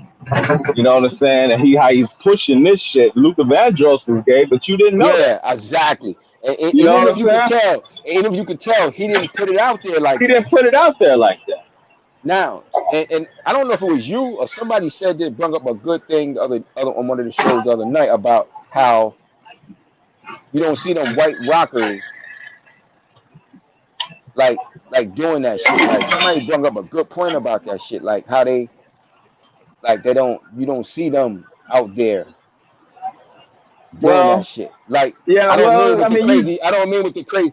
But somebody the way they explained it was really good. I was like, that's a goddamn right. good point. A guy who said it.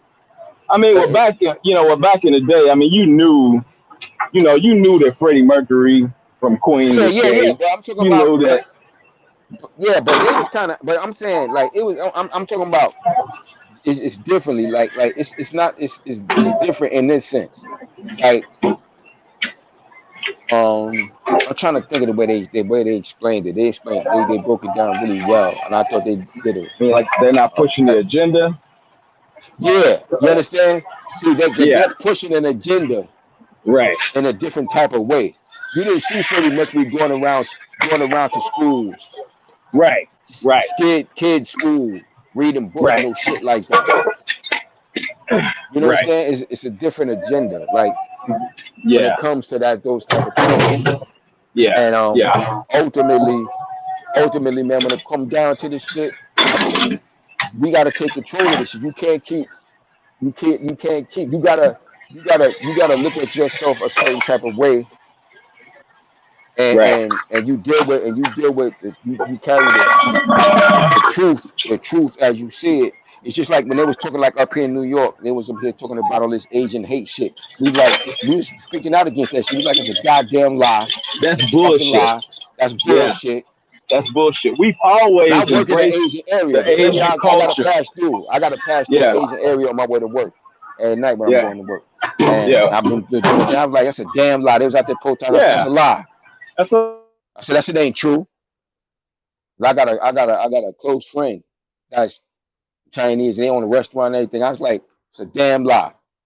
They just people just jump on the bandwagon of these fucking things nowadays and just run with that program and shit. And because we ain't in, our ass, because we not in a position, like, I don't know, man, because the way our shit is, you could just get it, you could just put anything, any kind of wool over our people head as a whole. And it really doesn't really have the effect in a proper manner for us that a people with the numbers that we possess in this country should have. You know what I'm saying? It just doesn't boil down to that shit. Like I said, because of our state of mind as a people here. You know, we're a whole nation within this nation. But we disunified like a motherfucker. And the mindsets is twisted all across the country, man. You know, as a people. Sadly.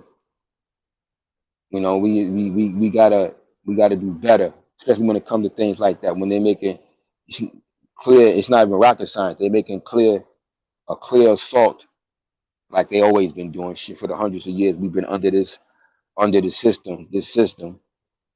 You know, but I think it's never been more clear than it's ever been.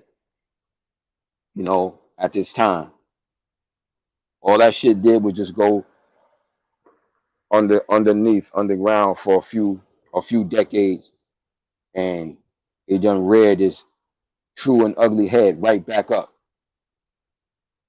Cause the shit never left, you know. But at the end of the day, you know, it's our responsibility as a people to get ourselves under control and do what we need to do and fight this corruption in all forms. You know, all forms. Like a lot of people, I know a lot of people got upset. A lot of people was upset at Nick Cannon, or even like recently with the baby, with the shit he said and his apology. I'm like, what the fuck he gonna do? We ain't gonna back him. He don't got nobody to back him. You know, he don't got nobody to fucking back him. When you don't got nobody to back you, you gotta kowtow to them. You know, you don't got nobody to back you. You turn around, ain't nobody standing there. You think you got a crew behind you. So I wasn't even mad at them and shit. I said, cause you put yourself out on the line and you try to stand up for you, we ain't gonna back you properly.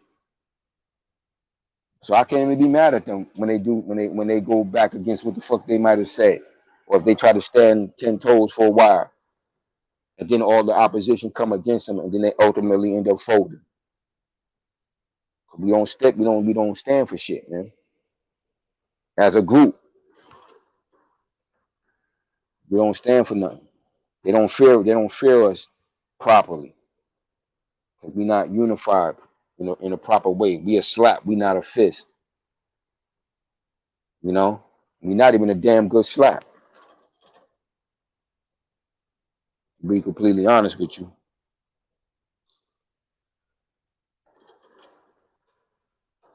Reset this thing.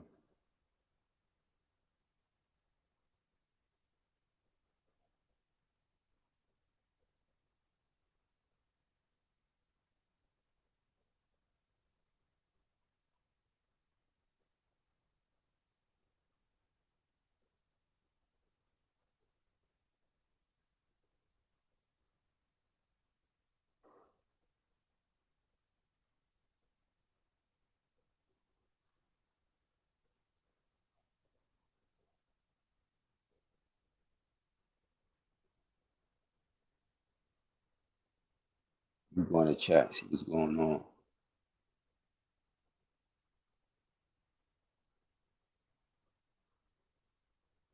My man Eli Zachary said Champion Hart playing kick the can and shit. Left my ass off. Eli Zachary talks everything, said truth, best pugilist. Eli Zachary said that absolutely. Boxing Conversations with Reggie Owens said, my shit is stupid. He said he watched porn on Twitter all day. Shit. Oh, shit. That's crazy. Eli Zachary talks everything. That's real. That best pugilist. All of us. Eli, it is fucked up. I got caught up in that and can definitely agree. Yeah, we all have, man. We all have shit. I'm speaking from experience too, man. You know, at the end of the day, man, you know, we got to find a way to overcome this because ain't nobody going to do it for us. Nobody. Ain't nobody going to do it for us, man. The helping hand we need is at the end of our arms, man. And if we want to make shit better for ourselves, it's going to have to be us. Straight up. The recognition of it is noted. So we too forgiving. That's facts. Reggie Owens says facts. We latch on to what makes us comfortable. This is true. That was me. We'll sell our integrity, ethics, etc., for what they tell us is an opportunity, only to be used as chess pieces against ourselves. God damn, that was well said, bro. Couldn't have said it better. Could not have said it better. That's a fact. That's a fact, man.